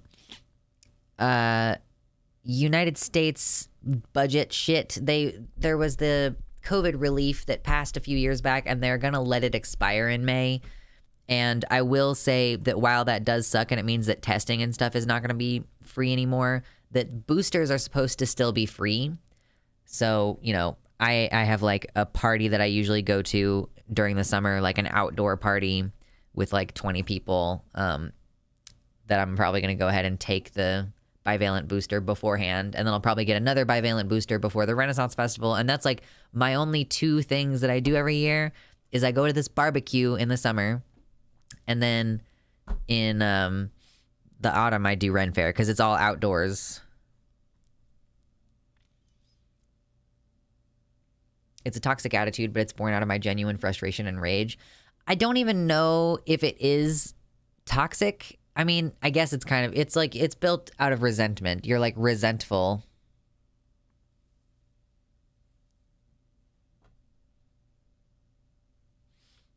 Yeah. What? You don't like walking over 3 miles of shadeless, narrow concrete next to 50-mile-per-hour traffic around a 10-lane freeway to reach the park? I really hate walking around cars. Like the noise is just so deeply unpleasant. It's like I'm trying to enjoy a walk right now, and like literally all I can focus on is the whizzing of cars nearby.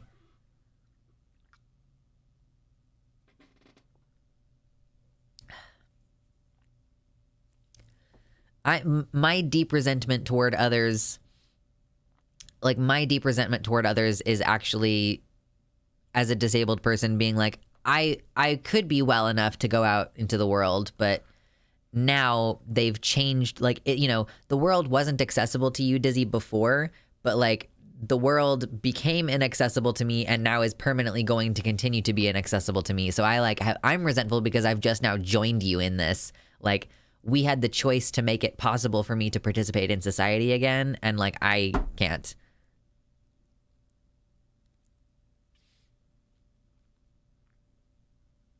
One of those cars slips, and yeah, exactly. Like, it could be an accident and someone just careens off the road and into my body. Like, no.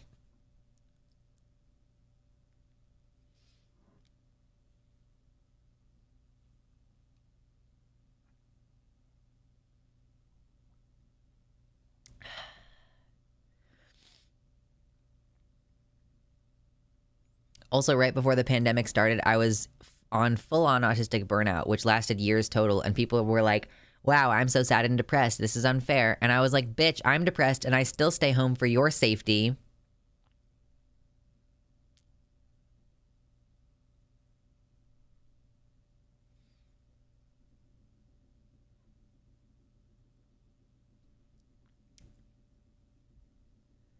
What I get all the time is you seem fine or you don't look disabled. Infuriating.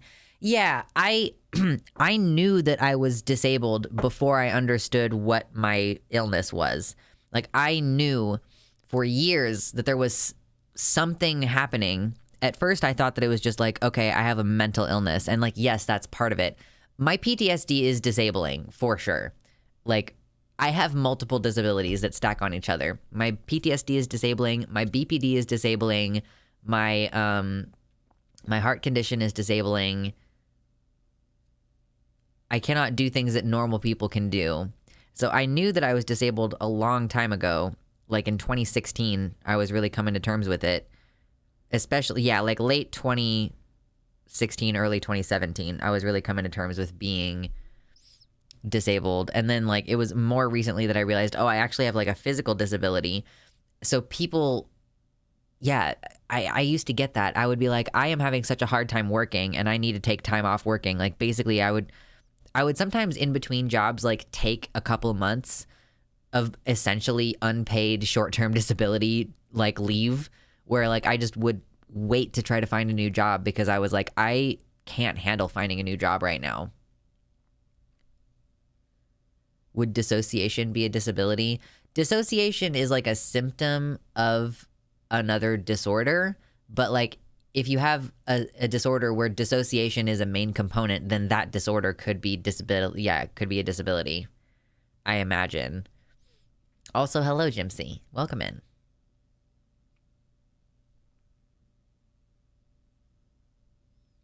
I don't really understand how people are just out here relaxed and not anxious all the time while they're outside. I really love being outside. I think I'm about to become an outdoor person. I think that's something that's about to happen to me. Because I'm like hiking right now. It's about to be morel season. Oh God, when do morels in Kansas? I forget what month usually. Oh, it's gonna be so soon. Like mid-March. And if it's even warmer, if it gets warmer sooner, I am very excited about going morel hunting. And like, I think that I might try to go camping and stuff. Like I'm literally camping might become something I do regularly. If I can manage to figure out how to sleep okay while I'm camping. That's going to be the main problem is it's not comfortable to sleep when you're camping in a tent, but I want to camp in a tent. So I like have a friend who I might be able to just get a tent from. And then I'm probably going to, I might even listen, I'm considering I might even travel a little bit. Air mattress. I do have an air mattress. It just requires electricity in order to power it up. So that's doable. Air mattresses are deeply uncomfortable though. And I would kind of almost rather just get a foam bedroll. Imagine a camping stream would be a nightmare to set up, but it would be a cool vibe. It would absolutely blow out my fucking, I pay for all of the data that I use. It would blow out my data for sure. I don't have unlimited.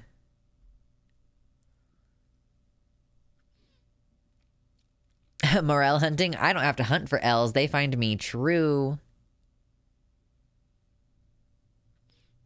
Oh, no worries, Dizzy. I get it. Bungee cot and bedroll with air mattress. What if I got a hammock? That would be cool. And just slept on a hammock. I think that the hammock has fundamentally the same problem as a air mattress, where like it's not soft. It's only like it only works because of all the tension in it. So the fact that there's tension in it means that it's going to be like hard against your body wherever it is against your body.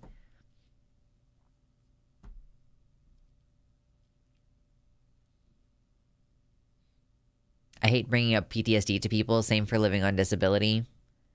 People are just so fucking weird about it. I had this thought recently. I don't know if I've shared it on stream yet, but I had this thought recently that like when a person who is otherwise healthy, calls in sick from work, they call out sick. People are like, oh shoot. Oh yeah, good night, Dizzy. People are like, oh shoot, you must feel really bad. Like, I'm so sorry. Like, take the time to get well. I know that that's got to be really difficult. If you're feeling bad enough that you made the decision to make less money today, since every single person who calls out sick from work has to make that choice unless you're on a salaried position. Like, but most people who call out sick have to think about like, oh, I'm going to lose 8 hours of work today and that's money in my pocket. So most of the time, if somebody calls out sick, people are like, oh, you must have felt really bad. I'm so sorry.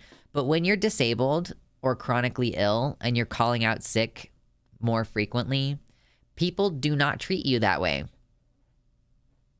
Do I have any other spoonies in the chat who noticed that like when you are sick frequently, people are like, well, there you go, calling out sick from work again. As though you're not having to make that same calculation of like, I recognize that I'm going to make less money and that I might get fired if I don't show up to work. And that like, you're still having to make those decisions. It's just a matter of like, there are going to be days where you push past your limits and you go to work anyway, and you like if it's Friday and you know you're about to have 2 days off, you might push through it on the Friday so that you can make it through. But then your entire weekend is spent recovering from pushing too far on Friday, and then you're not really ready to go back to work on Monday, but you still need to. But rather, like, if you had called out sick on Friday, you might have had 3 days to recover and feel fine. But people are going to be like, how was your 3-day weekend? And it's like, I was sick. Yeah, a close friend has to call out from work a lot due to her disabilities, and her coworkers are so rude about it. Right. It's like, do you think that I'm not sitting here like, I recognize that I make less money. Like, if I don't stream, that's like where I make most of my money is on stream. And I know that if I take the night off, I'm not going to make that money. And like, yeah, I still have to make that call sometimes where I'm like, yeah, I can't do it tonight. I need to take the time off. I see those pictures of climbers sleeping in hammocks on the side of cliffs, and I'm like, what the fuck? No. Yeah, that's too much. Yeah, a foam mattress topper, maybe like if I could get like a 6-inch, just a twin mattress topper thing and then put a sleeping bag on top of it, that would probably be good camping.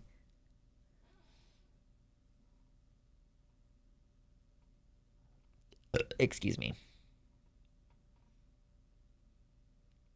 For real, bro, I've heard my dad slag off a guy at his work who is regularly off due to depression as if he'll be at the beach or something.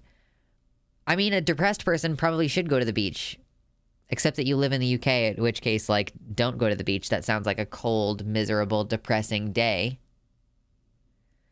And the years of propaganda from the Reagan era. Welfare queens, taking advantage of disability, etc. I mean, I'm just talking about, like, if you are working and, like, even if your job doesn't provide you with sick time, but like the fact that you're taking off work at all, I think it's because people are resentful of the fact that they quote unquote have to show up. And it's like, I have to stay home. That's the thing. It's not that I get to stay home. It's that I have to stay home. Yeah. And also people who struggle being allowed to do nice things with their time is illegal.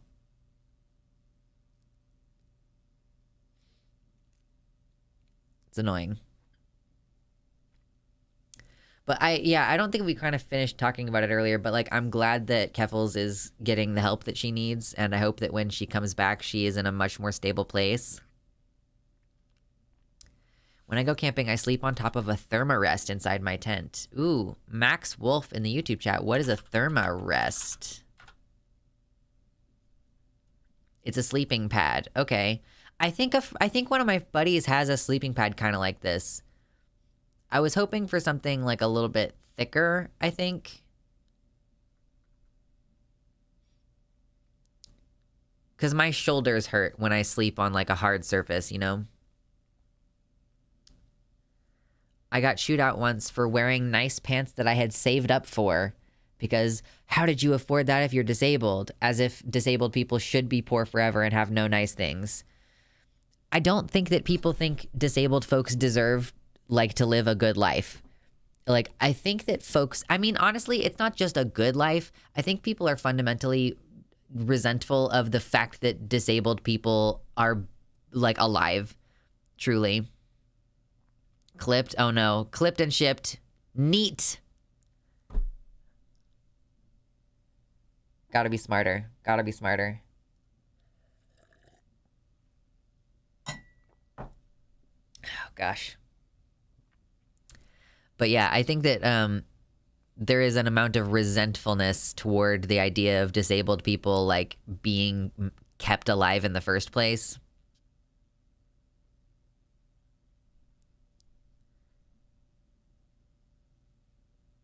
Why Winter Nightmare? Someone was blasting you about your listings on Facebook Marketplace?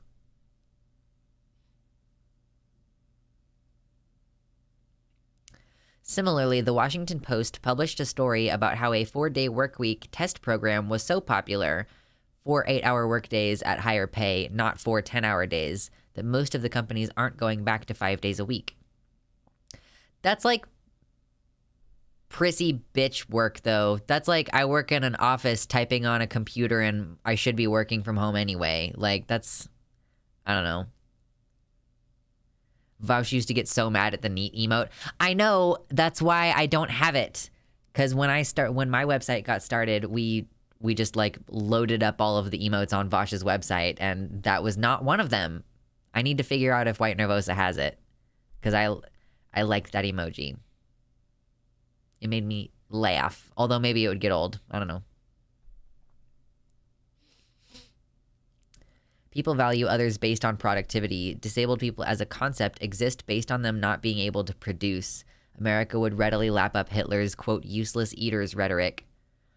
Oh, for sure. I think that that's very common. And yeah, like America already is fully on the useless eaters thing with the, you know, the welfare queen concept. It's been going for a while.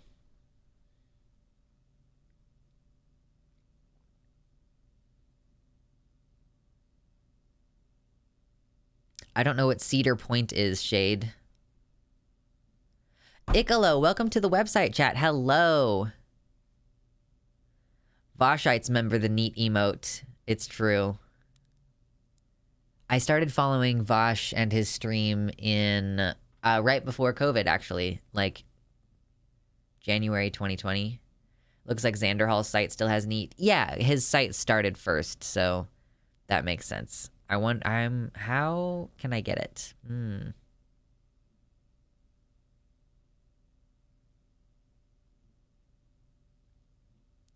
Yeah, America is big on chastising poor people for enjoying life above absolute subsistence level. It like makes me nervous a little bit. Like I have food stamps now, and it's more money than I was expecting. Maybe it's just because I haven't been eating very much recently because I am extra stressed out this time of year. But I'm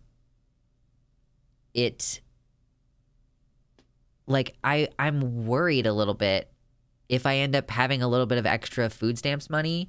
If I were to buy something kind of nice for myself and someone were to see me swiping the food stamps money, then they'd be like, oh, what are you doing there with that steak? Like, well, it's on sale. You see, normally this steak is like $9, and I probably wouldn't have bought it if it was $9, but it's marked down to $6, and I deserve to not be anemic.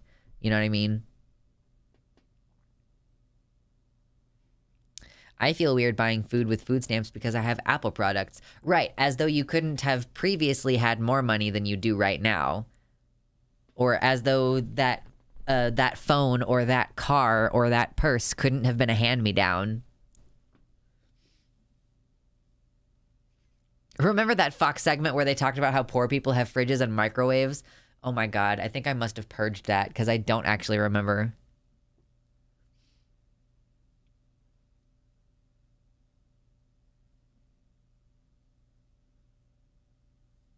I got food stamps and I bought Haagen-Dazs like a fancy bitch. True. That's why you go shopping after most people are asleep. I can't even do that anymore, Jess. It's like, is this happening across the country, or is this just a fucking Midwest problem where after, like, during the pandemic, they limited work hours, and now they just, like, the Walmart, you know, which normally used to be 24/7, I think the Walmart is only open until, like, midnight now, or maybe not even midnight now. Like, I for real used to be very big on the 2 a.m. visiting the grocery store thing. Like, my partner used to work, I worked overnights and he worked overnights at the grocery store, like stocking shelves, and I loved going to visit him in the middle of the night. It was so fun. And now I wake up at 8:30 every single day. Like, I cannot sleep in past 8:30. And on some days, I even wake up at, like, fucking 7:30 just naturally. And I'm like, wow, this is irritating. Hopefully, after the daylight savings flips over and then doesn't flip back ever again, I will feel better about my sleep schedule. My local groceries are all still 24/7. Ugh. You suck.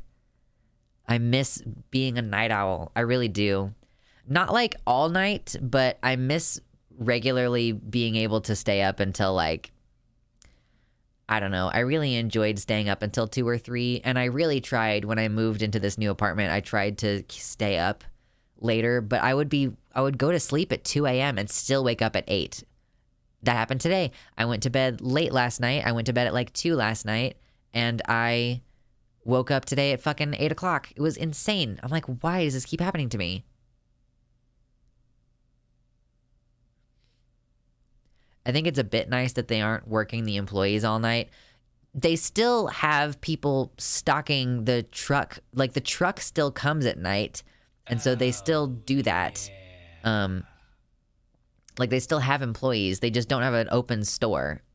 And, like, so maybe the employees only work for, like fewer hours, maybe. Foxgloved, thank you so much for the $10 dono. Appreciate the chill but real space you create in your streams. I, too, bought treats with my EBT when I had it because ice cream is really is a way to boost your blood sugar and mood quickly. True. Exactly, Foxgloved. Thank you so much for your $10 dono. Sometimes you just need...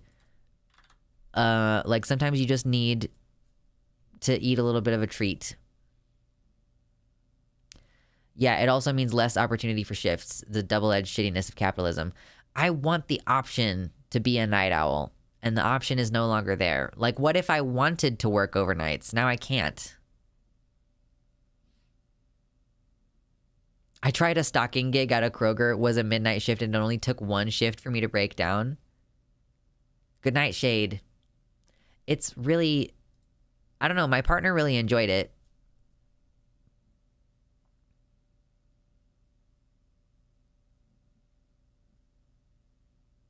Did I say during the pandemic? Wait, what did I say?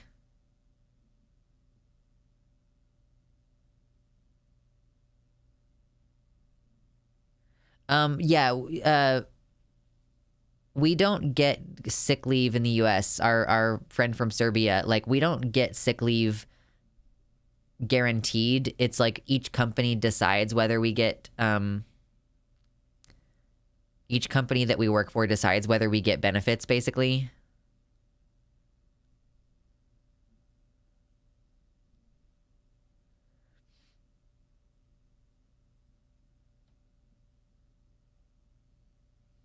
Yes, America dealing with the important questions such as, do poor people deserve ice cream? What if for my birthday I decide that I want some fucking lobster and crab legs? What if that, you know? I'm probably gonna like actually do a naughty boy thing and go to an actual restaurant on, maybe not on my birthday, but around my birthday for my birthday. Because there's this restaurant that I used to go to when I was younger that's really delicious, and I think I can maybe go on a day that it is not busy and maybe during a time that it is not busy and stay in my little corner and like wear the mask when the waitress comes by and stuff.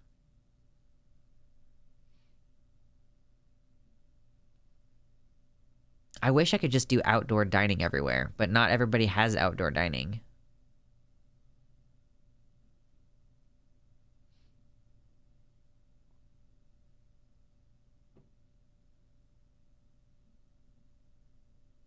I scream, you scream, we all scream for poverty.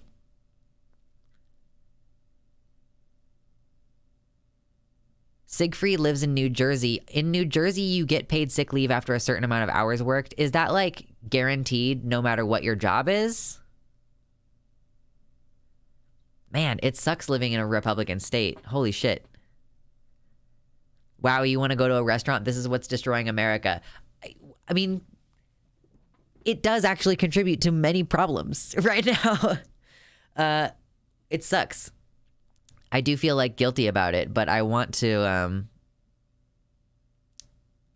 go to I want to have a good birthday. Like, I want to celebrate my birthday. And I think that, like, I might just try to go get like a corner seat.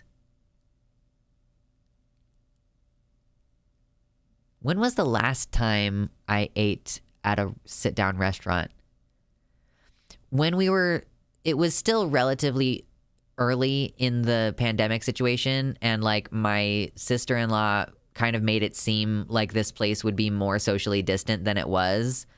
And so we agreed to go, and I was like, I ultimately ended up being not comfortable with the fact that we went at all, but like, yeah, so that was in 2020 or 2021 maybe. It's from the state. You have to work like 8 hours to gain 1 hour, though. I think that's cool that you have at least some kind of guaranteed, because that's usually how it works is, you know, sick time is accrued. Well, I guess not usually. Sick time is often accrued by how many hours you work, but they also have vacation time, which is a separate thing. Listen, Super Dr. Hulock, I don't even know. Like, why do Americans still have to pay taxes toward America when you move to a different country and like get citizenship there? Does that mean that I have to pay income taxes to two different countries? You literally have to like put your citizenship to rest. You have to pretty much just be like, nope, I am no longer a US citizen in order. Yeah, if you're not reaping any benefits of taxes, why do you have to pay them? It's so fucking stupid. I eat in the corner of a Waffle House about once a week around midnight. I would love to do that. A corner seat at the Cheesecake Factory. I have never been to a Cheesecake Factory.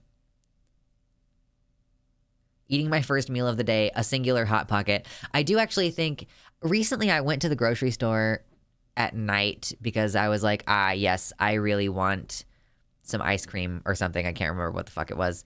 But I went to the store at like 10 p.m. and I realized I've been going to the store at like 10 a.m. recently, and it's actually way better to go to the store at 10 p.m. if you can, or like 9, whatever. I can't fucking remember what time it was.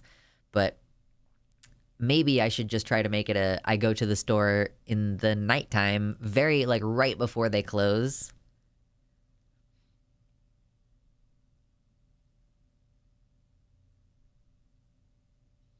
I went to a crepe place, but we went when they opened and sat at the far back outdoor patio where no one wanted to sit. I tipped 40% because of how far off our seats were from the waitress's other tables. Yeah, I think I did. I had brunch at some point at an outdoor, like we were out as far away as we could be from anybody, and it was outside.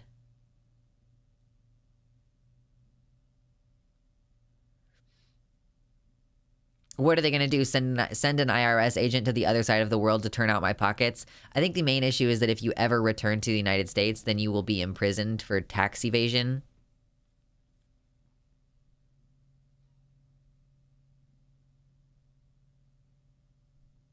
America never stopped owning people. It only ever lengthened the leash to keep people complacent. I'm reading The Hunger Games with my teen siblings right now, and it's a really great book, and I enjoy it a lot, and I was thinking about that. It's like they're still possessions of the state. It's just like there is a difference between chattel slavery and like wage slavery or whatever else you would want to call it. Like feudalism is also a type of slavery because you conscript your serfs to join your army and they don't have a choice about it. You shove a spear in their hand and tell them to go fight and they don't have a choice. And you extract taxes from them and they don't have the choice. They're still possessions of the ruling class, and it's like it's qualitatively different than being chattel slavery in the sense that you can just like force them to breed and take their children away and stuff like that. Serfs don't have the right to travel. Yeah, in the Hunger Games, they don't have the right to travel between districts. Yeah, that's like one of the questions for reading comprehension that I had them do this week was like, what are some differences between the rights that we have and the rights that people in Pan Am have? And the reason why I wanted to highlight that is because in the chapter she explicitly mentions like we are not allowed to travel between districts. Like so she's like, I've never been on a train before because it's not permitted.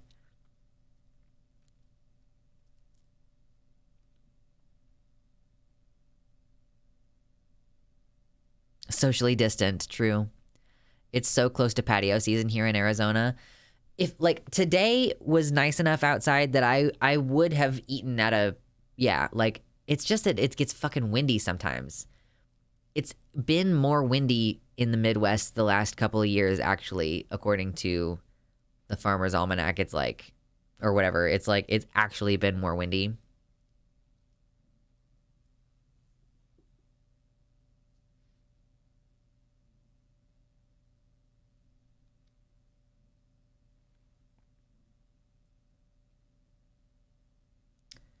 Based on some of the anti-trans laws, we may see a return to that kind of policy to keep trans refugees from fleeing red states. Wait, which policies? Does Arizona just have like a small sliver of time where it's safe to go out and the rest of the time you're either dealing with an oven or a freezer?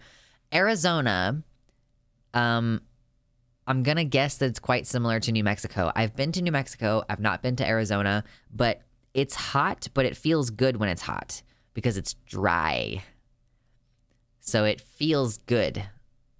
You know, if you're like driving with the windows down and it's like, if it says it's 100 degrees, it feels good.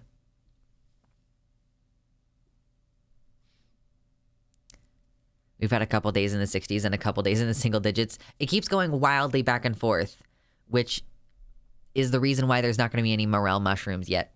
But man, yeah, next month, I'm excited. I'm just going to walk around in different places. And like, I might actually travel and like camp out in different places. That might be something that I have fun doing. This is that stage in the whole, my partner and I are trying to live apart and see how that works. And like, we're trying to like explore our lives independently a little bit. And this is me being like, oh, I think I want to become an insane human being who's like, I have intentions to go camp out and be under the stars and stuff. Like, I really enjoy it. It's very humid in Arizona during monsoon season. When is monsoon season? Oh my God. Yeah, I did see Marjorie Taylor Greene she wants to secede. She wants a civil war. No, Davey. No, that's very explicitly not the case. That's why I was like, oh, I took some pictures for Fansly recently, and then I was like, actually, I'm not putting these on Fansly. We have limits, for sure.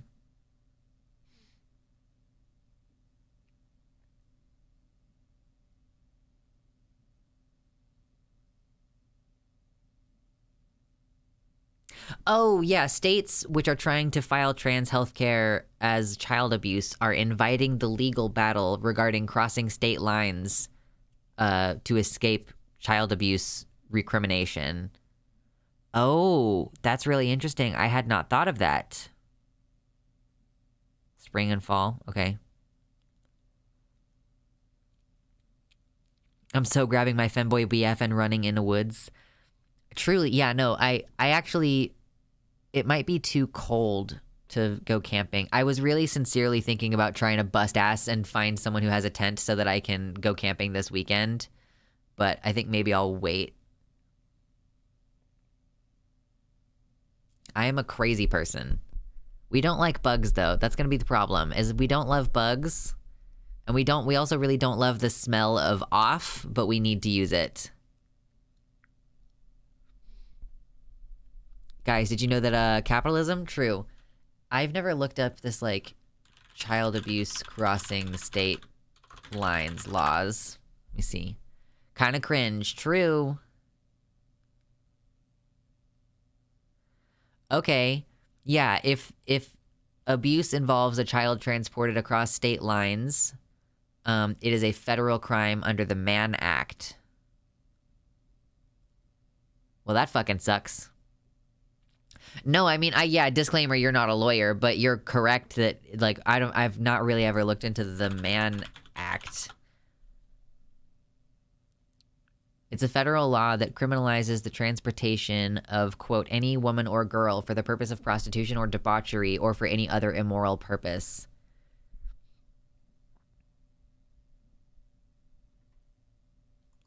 Interesting. Come to Canada. I, for one, welcome more queers. I'm kind of more or less planning on it. Maybe someday. I'm hoping. I mean, really, ideally, I would like it if my country did not turn into a shithole. Ideally, I would like it if my country was a safe place. But I have 2 young people in my life who need to be kept safe. And they will not be safe if they don't have access to, if they don't have access to abortion and hormones,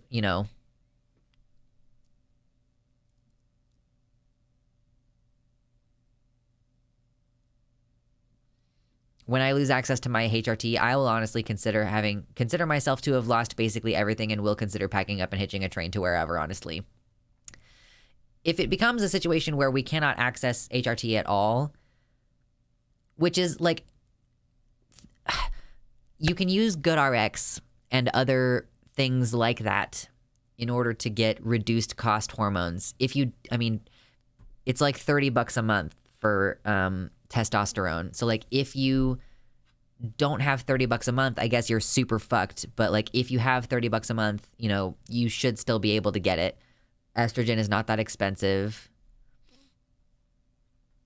My prog is $50 a month with GutRx. Oh shit. Can you not try a different one? Or $60 a month. Like a different delivery method or maybe a different pharmacy. Like if it's, if you're able to go to a pharmacy that's a little bit further away but can get you a better price, then yeah. Where can I read about Marjorie Taylor Greene calling for civil war? Let me find it for you.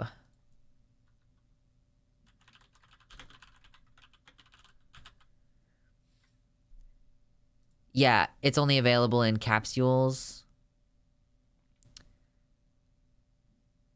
Yeah, that sucks. That even the generic is fucking $60 a month. That's crazy.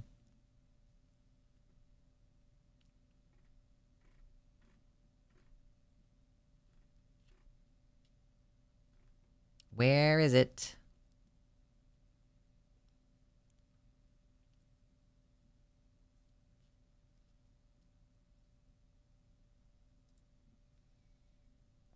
Oh, okay, so it's a tweet. I just couldn't find a tweet. It says, we need a national divorce. We need to separate by red states and blue states and shrink the federal government.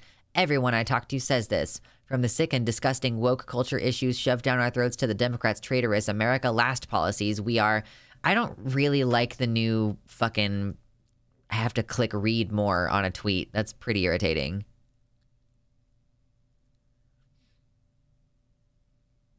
Is that not a treasonous thing to say?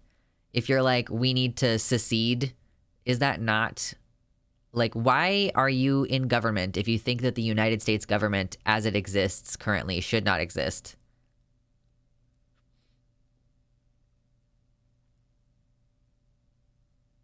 Also, thank you, Jess, for providing that screenshot. I live in a clearing in the woods. Honestly, I don't care much for camping. My getaway is going to the beach. Well, you already live in the woods. I live in a fucking town. Like... with a bunch of streets and buildings around me, Like, I have the urge to go and be far enough away that I can see more stars and stuff. You live in a place where you can see all the stars. Although I haven't been to the beach in a really long time either, and I might enjoy that. Also, maybe this is just because I don't go into my Google Play very often and update my Twitter app, but these long tweets don't work on my Twitter app.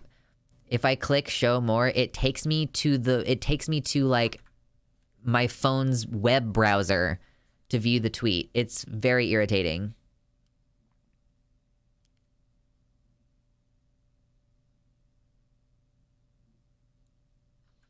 Red states rely on blue state economies to support their bullshit. Marjorie Taylor Greene knows this, and so does every Republican. They're just a bunch of posturing morons. The 14th Amendment made insurrection a disqualifier for office, but we're not alarmist enough. Yeah, like, didn't she request a pardon for her part in the attempted insurrection? Like, she shouldn't be in office anymore. It is very interesting to me, though, how red states used to be where industry happened, because, you do factory work and you do farm work out in the middle of fucking nowhere, but then, like, people, like, the factory work is not where the money is made anymore. So now, I mean, actually, like, states like California, a lot of their exports, like, they do have a lot of farmland and, like, the fruits and stuff. She should honestly be in federal prison instead of office. Cannot disagree with that. It's weird how we just let criminals be politicians. It's weird how that works. The red states never adapted to losing their slaves. That's fair enough. I think being a member of the Republican Party should legally bar you from politics. Just not permitted anymore. But then it wouldn't be free speech. This is why I don't think I believe in free speech, actually.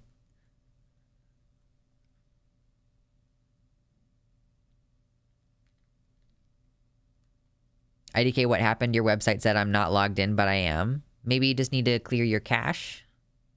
Give a little refreshy. That's why we have so many prisons in the South. I mean, that's fair. It's so fucked up how prisoners are counted as part of the population of an area when it comes to, yeah, clear your cache by donating to Lux, true. Like, some of the people in those prisons can't vote. So even though their population is contributing to, like, oh yeah, this district gets extra representatives, but those representatives aren't necessarily representing the fucking prisoners, actually. Although it is not universally true that felons can't vote.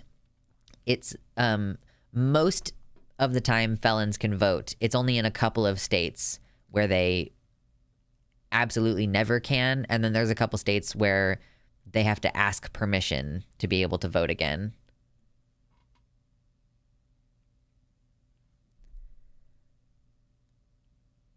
I don't think that there's a restriction on them voting for presidents. Is there? Can felons vote for president?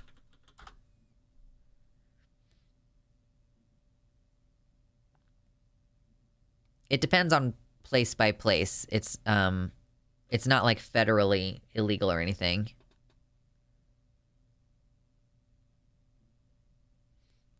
Oh, but it may be that they don't have the right to vote while they're in prison.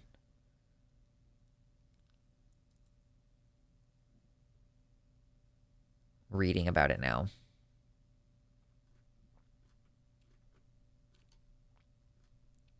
Oh my god, this website is not...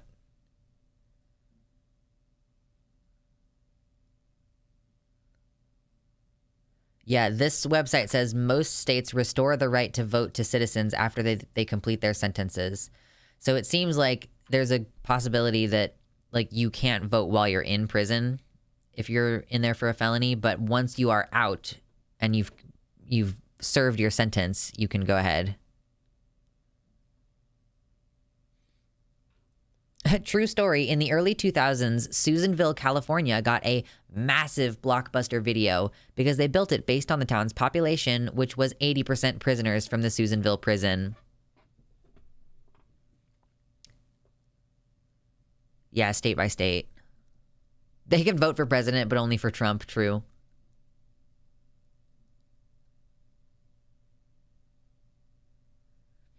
I think you can't generally vote while serving a felony sentence, but I think some states still allow it for misdemeanors. Yeah, but it does depend on different places. I get that this is a huge country, and you don't want to necessarily, like, dictate that everybody does everything the same because things can be so different from one location to another. But also, why do so many of our rights depend on our zip code? Like, it seems like certain things you should be like, actually, this is not fucking up to you, state level. You people are not trusted with the ability to make these decisions. And, like, it's not realistic in a country this big to say, yeah, if you don't like the laws that get passed, you can just vote harder or move. Like, that's not realistic for most people. And, like, I live in fucking Kansas. What am I, if I'm trying to get away from conservative politics, like, I'm gonna have to go far away. I'm gonna have to move. It's not like, oh, I live in Kansas City, Kansas, and Kansas passes a stupid law, so I'm just gonna move to Kansas City, Missouri, like 10 miles east. Like, it doesn't work that way. The closest blue place to me is Chicago. Actually, I guess the Twin Cities and Chicago are fairly equidistant. But, like, Minnesota is a sanctuary state for trans people right now. And so, like, that could be an option. It's still in the Midwest. But still, that's 800 miles. Do you know how I know? Because I've driven that before. It's like 9 hours to get to like, St. Paul, you know? It's also about 8-hour, 9-hour drive to get to Chicago. So it's just like, it's a different path. I'm heading to Minnesota. I know a shit ton of people there. I could, I guess, potentially move to Minnesota, but it's not far enough away to me. Like it's not far enough away. I'm sorry. I'm so caught up on the fact that I still won't have healthcare. Ultimately, I don't know, maybe even if United States doesn't become a fascist nation explicitly, then we still would want to leave so that we could get access to healthcare that wouldn't be crazy expensive. Like, I can't afford insurance, but I can't really afford to not have insurance if I suddenly find out that I'm diagnosed with cancer. Like, oops, looks like I need to start another GoFundMe to fund my cancer treatment now. Minnesota needs free housing for trans refugees too. Yeah, how much money are they putting into actually helping people relocate? I plan on taking a shortcut across Lake Michigan. Just like you're one of those lizards that's like, wah, wah, wah, wah, wah, wah. You go like really fast across the water.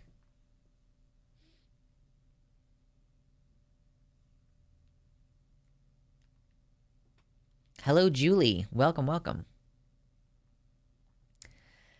It's a stressful time in the world. It's a stressful time in the world. Now I'll be like Jesus just in a car. True.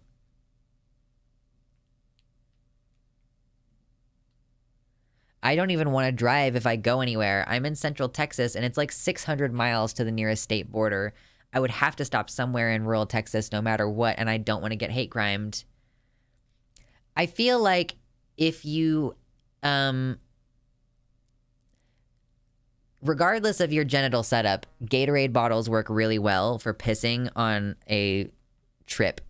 So I would just say, get yourself some Gatorade, piss in the bottle, and it's like, yeah, 600, you can get 6 hours.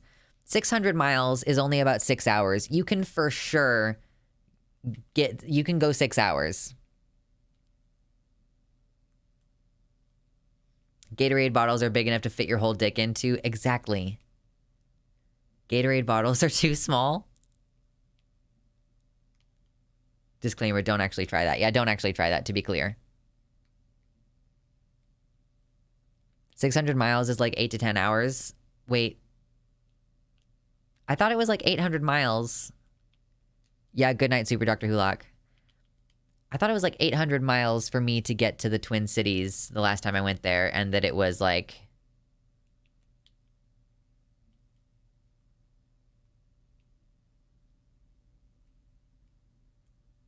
I could have sworn. I thought it was like an 8 or 9 hour drive. Oh no, we're talking about the small, the tube, the canister, the M&Ms, the tube. Schmeat.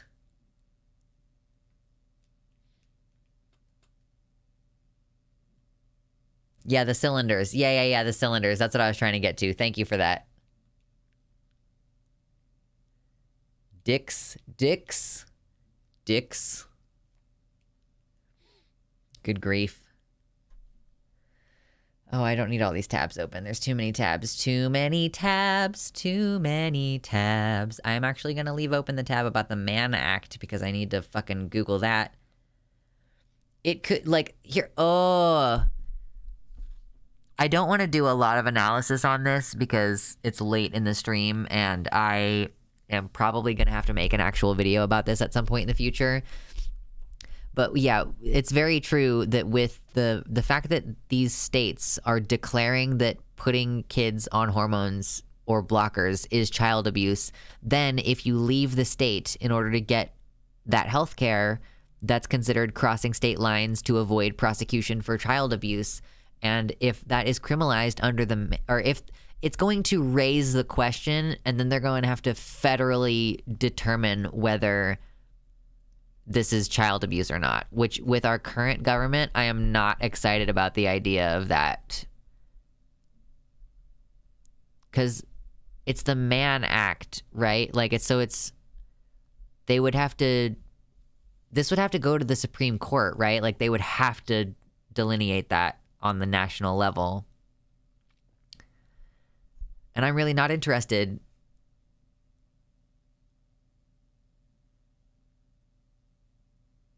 Oh, it's only 500 miles. Okay, I just like swapped the 8 out. Okay, so it's only 500 miles and it's 8 hours. Yeah, I was not thinking of Missouri. I have never been to Twin Cities in Missouri.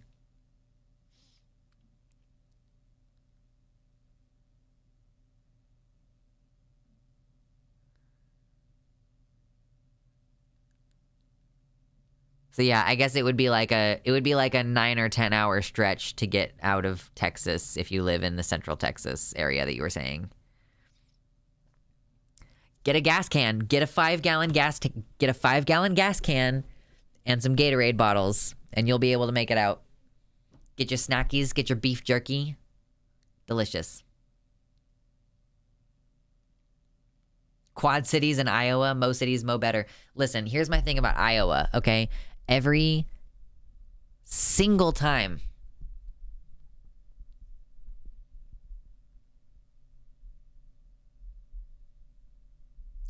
oh wait, hold on. No, sorry. I got distracted reading. But every single time I drive through Iowa, it smells like cow shit. Like cow shit.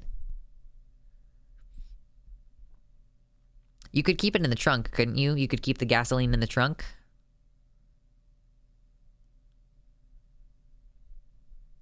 Or put it in a plastic bag.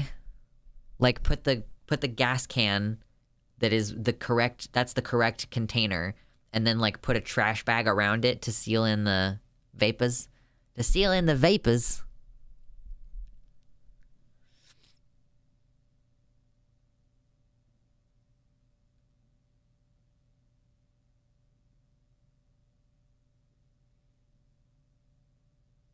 Meanwhile, cis men can just piss in a parking lot, no worry. Yeah, no, that actually can get you put on a sex registry, which is so weird. Like, pissing in public can get you put on a sex offender registry. Super ridiculous. Exactly. Oh my, I'm getting the vapors. You can't tell I've been watching fucking Futurama lately at all.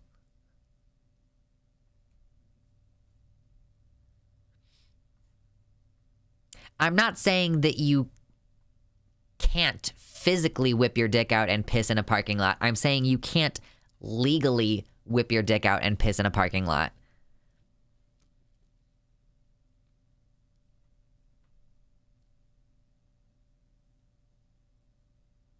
He just hid behind the open door of his car and nobody knew.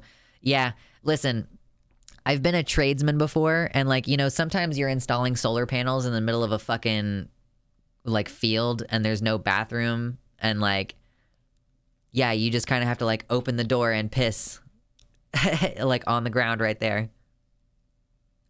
Can you morally whip your dick out and piss in a parking lot, though? I think so. Yeah, for sure. I think you can morally whip your dick out. Like, I don't think there's anything sexual for most people about whipping your dick out and pissing in a parking lot. For most people, I don't think that that's a sexual thing. I feel like it should be legal to pee in a field. Agree. Holy crap, he was a tradesman too. Listen, like if you don't have fucking porta potty, like there are some jobs where having access to a bathroom is kind of a luxury, which actually I don't think should be. I don't think that is legal. Like I actually don't think that is legal. Even if you're on a construction job site, it is a requirement for there to be a bathroom. There just often isn't because, you know, lots of places don't follow the law.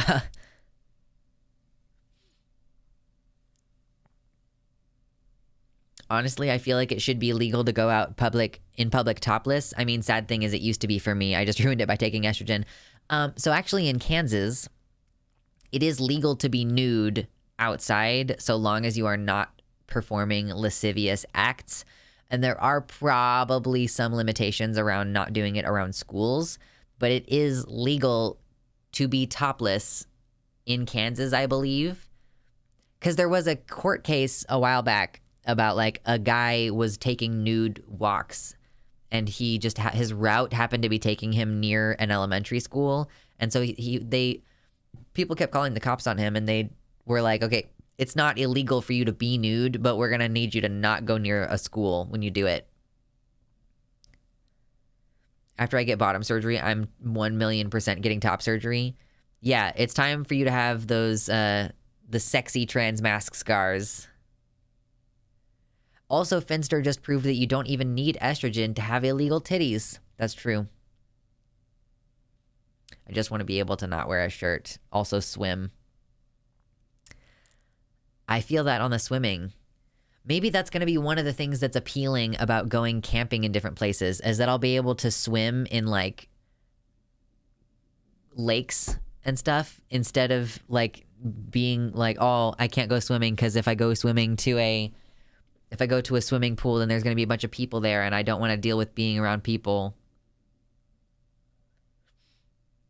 I'm going to do the other kind of top surgery if I don't have big old titties by the time I get bottom surgery. Do it. Absolutely. Could a cis guy have gynecomastia and have the illegal titty? That's a good question. If you clearly have, like, really a hairy chest over your titties, which, like, that happens to some people on testosterone, like, some trans guys I've seen, like, they look like titties, but they're just covered with hair. Like, are those female presenting titties?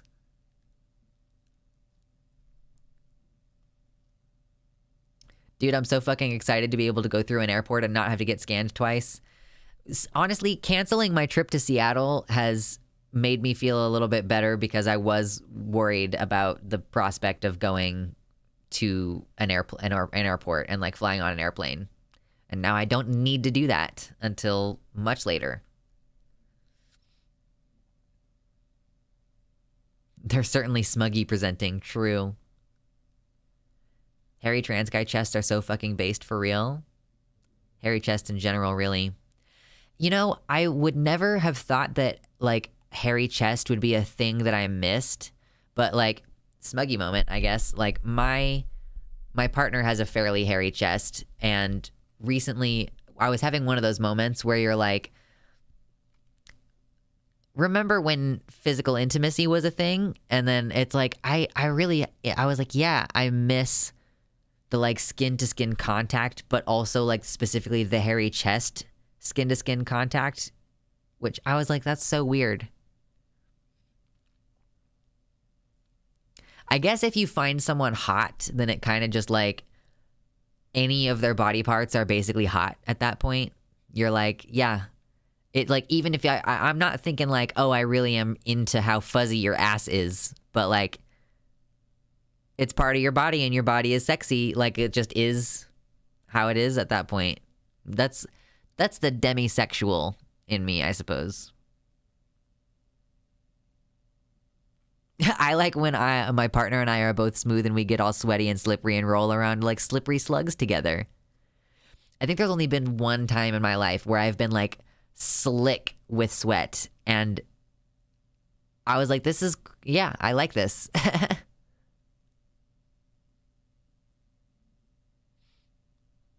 I don't like having body hair for the most part, to be clear. It's like the other person having body hair is good. Smuggy is better than sluggy.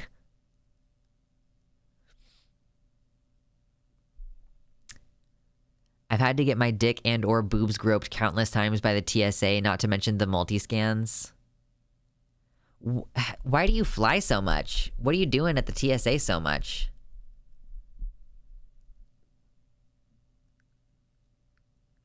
I have a friend who never puts her house cool enough, so whenever we do it at her place, we both end up sluggy. It's like, you gotta take a shower after. Oh, yeah, you fly from where you're at to Vancouver. I forgot about that.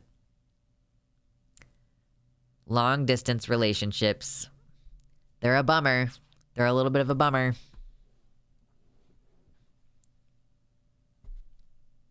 I thank all the people with sexy body hair for their sacrifice. I am at a point where I very am sure that I would not want to have chest hair. I really don't even like having leg hair. I started using the epilator again recently. It, like, rips the hairs out from the root. It's great. I'm visiting again in May, and I'm really excited. That's cool. I'm excited for you.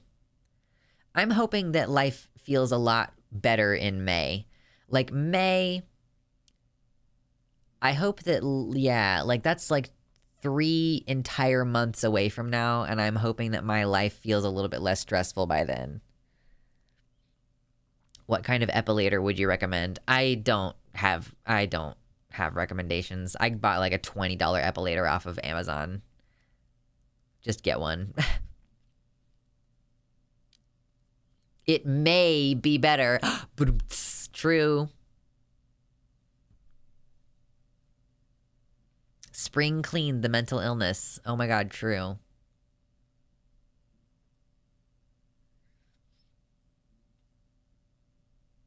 Yeah, the epilator, yeah, it works. Let me, no, well, let me see. Epilator.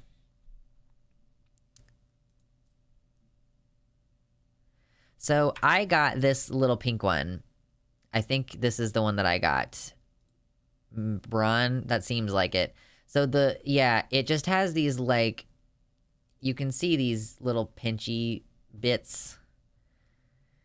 The way that this thing works is like this whole thing like rotates, and as it's rotating, these little pieces of metal, they open and they close. They open and they close. So you drag it across your hairs. Like you need to shave your hairs down to be shorter. Not like real short, but like not long, because otherwise it'll just rip and break the hairs instead of pulling them out of your skin. So yeah, you can't go in one pass. You got to go over it a couple times in order for it to get all the hairs usually. And it fucking hurts, and it doesn't feel good. I hope to be about 30 pounds lighter in May. You're just like starting exercise and eating better.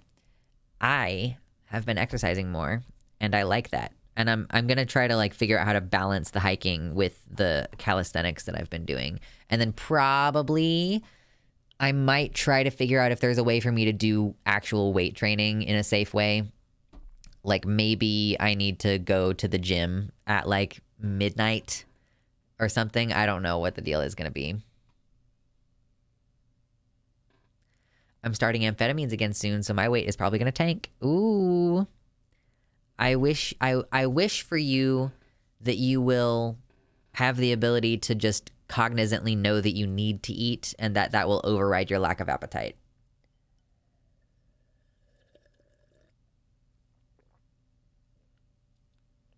Yeah, the diet makes a big difference for sure. Just changing the foods that you eat. My siblings have like issues with their gallbladders and greasy foods and stuff, and it's like it's pretty easy to switch from frying the chicken in the fryer to frying the chicken in the air fryer, and then you don't have to, it's like way fewer calories. Oh my god, I'm very hungry actually. It's hard for me to feel motivated to do upper body workouts. Listen, I really truly do want to be ripped. I'm wondering, I've been exercising regularly for over 6 weeks now. So that's when you start to notice results, is like at that 6-week mark. So I'm going to try not to show off my nipples in this white, this white thing. But like, I don't know if there's a difference yet in any of this. Like people are always really impressed by my arms, even though even though I'm not really strong, like there's just a lot of definition. So like, I'm curious to see how this is going to go with my shoulders getting bigger, and with like, this, and like my arms getting a little bit of tone. Yeah, it doesn't really take very long for me to start noticing a change, but man, I really am into, yeah, we've talked about Claire Max recently. I really do like that she has big muscles, and I'm like, maybe I do want to have big muscles. Is this the kind of person that I am? My arms are also well defined, but not very strong. Yeah, I am like so skinny. But like, actually, one of the bigger places that I've noticed physical changes is this. Like, because I've been doing, the goal for me right now is to get to 3 sets of 50 wall push-ups. And so it's like this right here is, I think, one of the things that's getting stronger from the push-ups. So like that getting wider. I want to get big. I think I want to get big. But that requires strength training, and that requires going to a fucking gym. And also, I don't know how to do a lot of those kind of lifts correctly because I wasn't necessarily taught how to do them. Traps. Is this the trap? I don't think this is this the trap? This is like, yeah, I don't know. Maybe it is. Costume change. Yeah, I need to put the hoodie back on so that I don't accidentally fucking show off my nips. Maybe deltoid. This one is the deltoid. This one right here. This one. This is the delt, where they give you intramuscular injections when you get your little COVID boosters. Trapezius connects at the neck and then comes out to the shoulders and then comes back into the spine. So that might be what this might be the outer edge of the trap. I'm not sure. The traps and the lats. Obliques are the cum gutters. That's what obliques are. Isometrics and the convict conditioning things I sent you will build you up without the fancy gym equipment. Yeah, I'll have to read through. I'll have to go back through and check those links that you've sent me, and see if I can find the one. It's like all of the. I have I've been doing body weight trainings. I have my my gymnastics rings set up so that I can do like oblique push-ups, pull-ups. But I'm like, in order to get like really yoked, I don't know if you can actually get big. Like, can you push the limits? What if you want to push your squat to like 400? Yo, what sort of exercise do you go for? I've always wanted to get jacked, but starting is the hardest part for me. I would recommend easing into it. Let me grab this link for you real quick because I keep this open on my computer all the time right now. I would recommend starting like easing into it with calisthenics. So I do right now. I do the calisthenics each day of the week. He says 2 exercises. So like Mondays are push-ups and squats, I think. So you do push-ups and squats, and that usually takes about 30 minutes. And then I do yoga afterward, which usually is like a 20-minute yoga session. So that's kind of what I do on the daily right now. Not this past week or so because my appetite dropped and I wasn't eating very well. But yeah. And then like cardio is also important. I don't really do very much cardio, but I should because of my POTS. I actually am not sure. Is cardio... Should you do cardio if you have POTS? Oh yeah, exercise can improve POTS symptoms. So yeah, you do want to do cardio.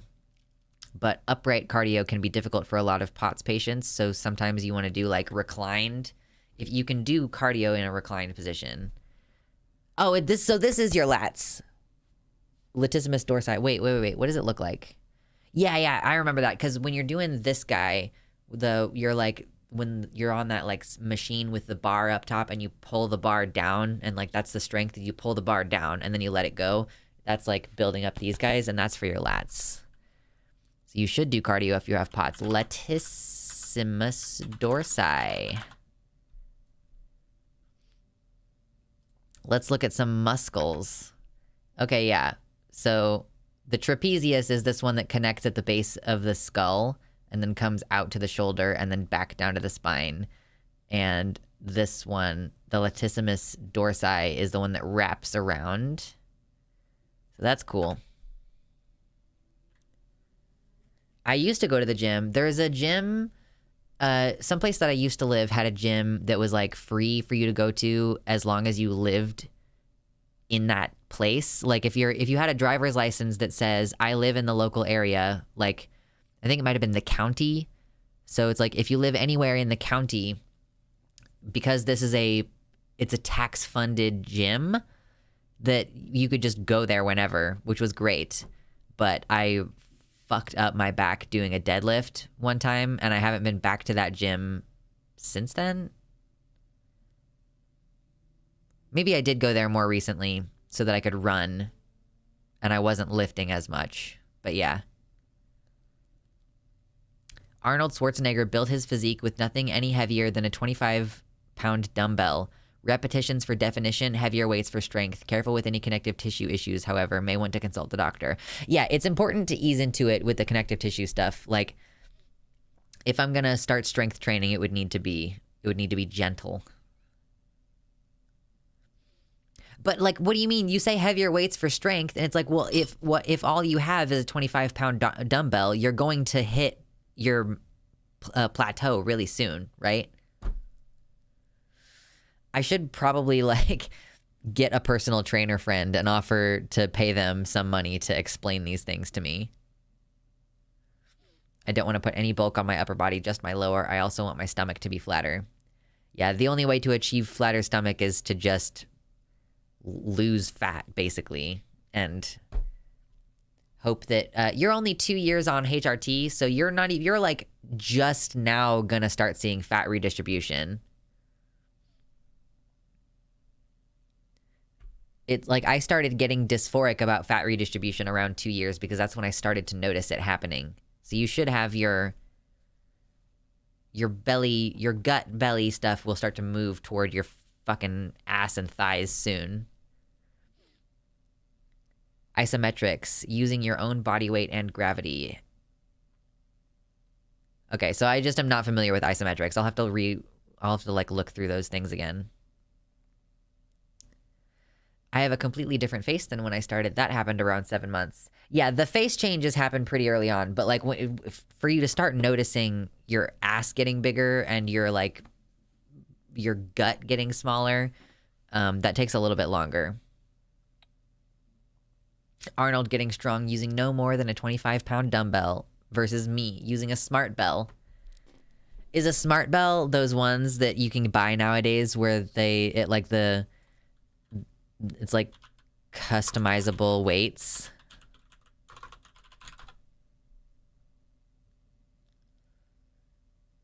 They have those things that like you put you like have the handle for the weights and you put it in there and you like twist it and that like it like locks on to a certain weighted dumbbell. No, I know that it was a pun. I'm just saying that there is. I was playing into the joke and it didn't scan. But there actually is. Yeah. This is a smart bell. If the regular ones are dumbbells, then these are smart bells. Because you just put the thing in and you like twist the thing and it locks in and then you pull it up and it's like, oh, well, there you go. Totally customizable. Now you don't have to have fucking 80 different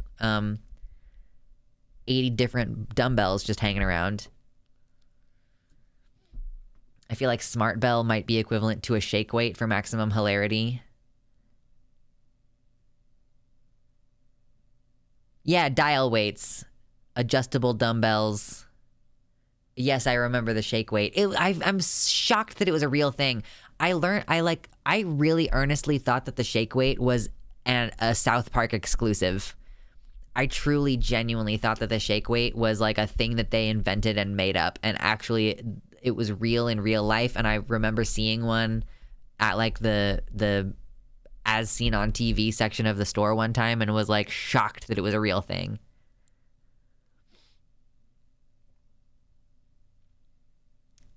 Insane to me. Drink more water. So in a few months, if you start to notice that Lux is starting to get a little bit yoked, there might be a reason for that. Like, I've never really...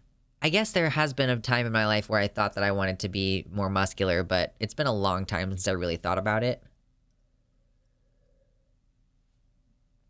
Yoked. There are a bunch of bodyweight exercises apps you can look up and use. I had one in the past that was pretty good.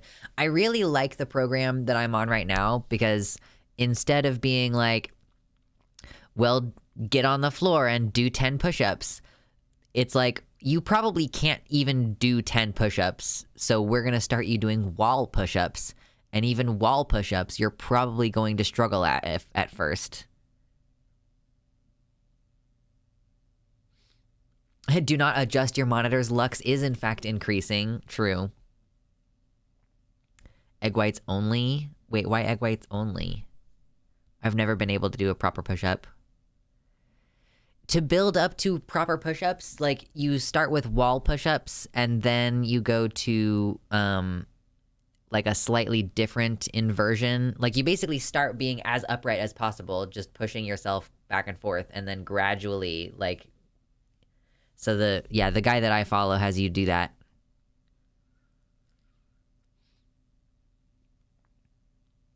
Wait, what is albumen? What is albumening?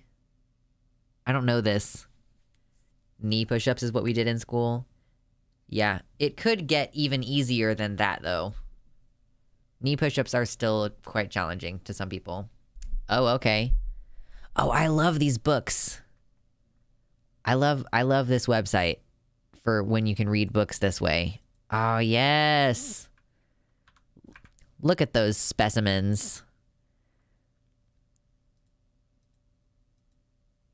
That's pretty cool. Some of this stuff, like, I don't have a bar like this. Like, I would not be able to do, and I don't have a bar like this either. I have a pull-up bar that you can, like, hook into a doorway, and that's it. Albumen is just another word for egg white. Oh, okay. Okay.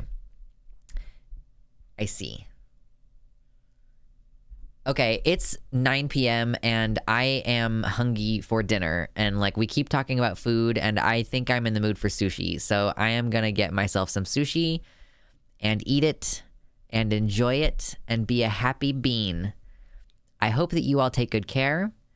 And as far as I know, I will be seeing you on Thursday. Maybe we'll finally, for the first time in over a week, get around to doing some serious discussion. Maybe. But no promises. No promises. Okay. Take care. Seriously, be good. I love you all. Good night.